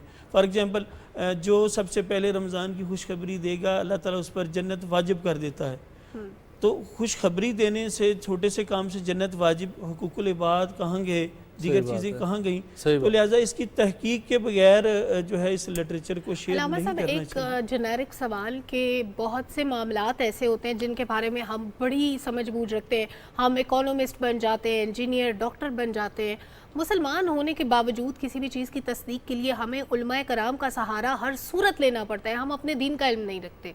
ये कितनी बड़ी नाकामी ये है? बहुत ज़्यादा जो है आपने अहम सवाल किया। देखिए ना कि जब भी आप किसी शोबे के अंदर एंटर होते हैं तो जब उसके बारे में नॉलेज ही नहीं होगा होना चाहिए, हाँ। तो जो है कैसे उसका तदारुक जब तक जानता नहीं होगा बंदा, एक बंदा इंजीनियर है ही नहीं, डॉक्टर है ही नहीं, तो उसको उस सीट पे बिठा दिया जाए तो वो उसकी तबाही ही होगी और क्या होगा। तो इसलिए पहले उसके बारे में अवेयरनेस होना ज़रूरी है। कुरान करीम में भी अल्लाह ताला इरशाद फरमाता है कि फसअलु अहल ज़िक्र, अगर तुम नहीं जानते तो अहले इल्म से, उलमा से रुजू करो, उलमा से पूछो। तो उलमा से पूछना चाहिए, इसके बारे में बहुत ज़्यादा अशद ज़रूरत है। कई ऐसी चीज़ें सामने आ जाती हैं कि बंदा तबाही की जानिब बंदा चला जाता है। अभी हज के अयाम चल रहे हैं, देखिए एक हज के जो मनासिक एक बंदे ने नहीं सीखे थे, हज करने चला गया तो 7 चक्कर होते हैं तवाफ के। एक बंदे को इल्म ही नहीं था, नॉलेज ही नहीं था, वो चूँकि अवेयरनेस यहाँ पाकिस्तान से ट्रेनिंग नहीं लेके गया था, वहाँ घूमता गया हत्ता के उसको पता ही नहीं था कि भाई 7 चक्करों के बाद मेरा तवाफ मुकम्मल है, कंप्लीट हो चुका है, लेकिन आधा घंटा वो लगा ही रहा, मतलब ज़्यादा ओवर कर गया, हत्ता के पाँव मुतवरम हो गए, खून निकलना शुरू हो गया। तो थक हार के कहता है ये कब ख़त्म होगा? कहते हैं कि सारे करके जा रहे हैं, आप क्यों नहीं जा रहे? कहा तो मुझे तो पता है कि जैसे वो करते जाएंगे वैसे ही मैं नहीं करते जाना। तो मामला यह है कि जब भी किसी शोबे में जाएं तो उसके लिए अवेयरनेस, उसका नॉलेज होना ये बहुत ज़रूरी है। इसके बगैर जो है वो बहुत ज़्यादा ख़राबियाँ लाज़िम हैं। ज़ाहिर बात है, ये बहुत ज़रूरी है। और ख़ास तौर पे जब हम सोशल मीडिया की बात करते हैं तो उसमें ये तमाम हम लोग ने जिक्र कर लिया सोशल मीडिया की मजहबी नफ़रत और ये वो। अब इसका अगर एक जो है ना मुख्तसर सा जवाब मैं आपसे लेना चाहूँगा कि जो हम लोग देखते हैं कि हमारे ना कार्ड्स बहुत सारे इस्तेमाल किए जाते हैं, तो अब मज़हब कार्ड का गलत अगर इस्तेमाल किया जाए, चाहे वो सोशल मीडिया के ऊपर हो किसी को इश्तियाल दिलाने के लिए या आपकी सिंपैथी गेन करने के लिए हो, उसका दीन में जो है ना वो कितनी सख्ती उसके लिए रखी गई है कि अगर कोई ब्लास्फेमी का गलत इस्तेमाल करता है तो ये मना और हराम है। यानी ये असल में आ गया धोखा देना, तो धोखा देने से मना किया गया है। रसूलुल्लाह सल्लल्लाहु अलैहि वसल्लम बाज़ार में जा रहे हैं तो एक शख्स गंदम बेच रहा है, ऊपर खुश्क गंदम में नीचे गीली है, तो कस्में उठा के बेच रहा है, धोखा दे रहा, उसकी क्वालिटी भी नहीं बता रहा और मिक्स करके बेचता जा रहा है, कस्में उठा रहा है। तो रसूलुल्लाह सल्लल्लाहु अलैहि वसल्लम फरमाते हैं कि कसम उठाने से सौदा तो तुम्हारा बिक जाएगा, बरकत नहीं रहेगी। तो धोखा जो है ना मुसलमान को, ये धोखा दे के मज़हब कार्ड इस्तेमाल करना और अपनी राह हमवार करना। अब रेटिंग लेने के लिए क्या करते हैं लोग। और दूसरा मैं समझता हूँ कि जिस तरह ये जो सोशल मीडिया है, आम बंदे के हाथ में भी ये, मैं शायद ये अल्फाज अच्छे ना हों, ये बंदर के हाथ माचिस वाला वो ऐसा मामला है। देखिए ना, हम देख रहे हैं कि मियाँ बीवी झगड़ रहे हैं, हम उसी वक्त लाइव पे चले जाते हैं, फेसबुक ऑन की और लाइव चला देते हैं।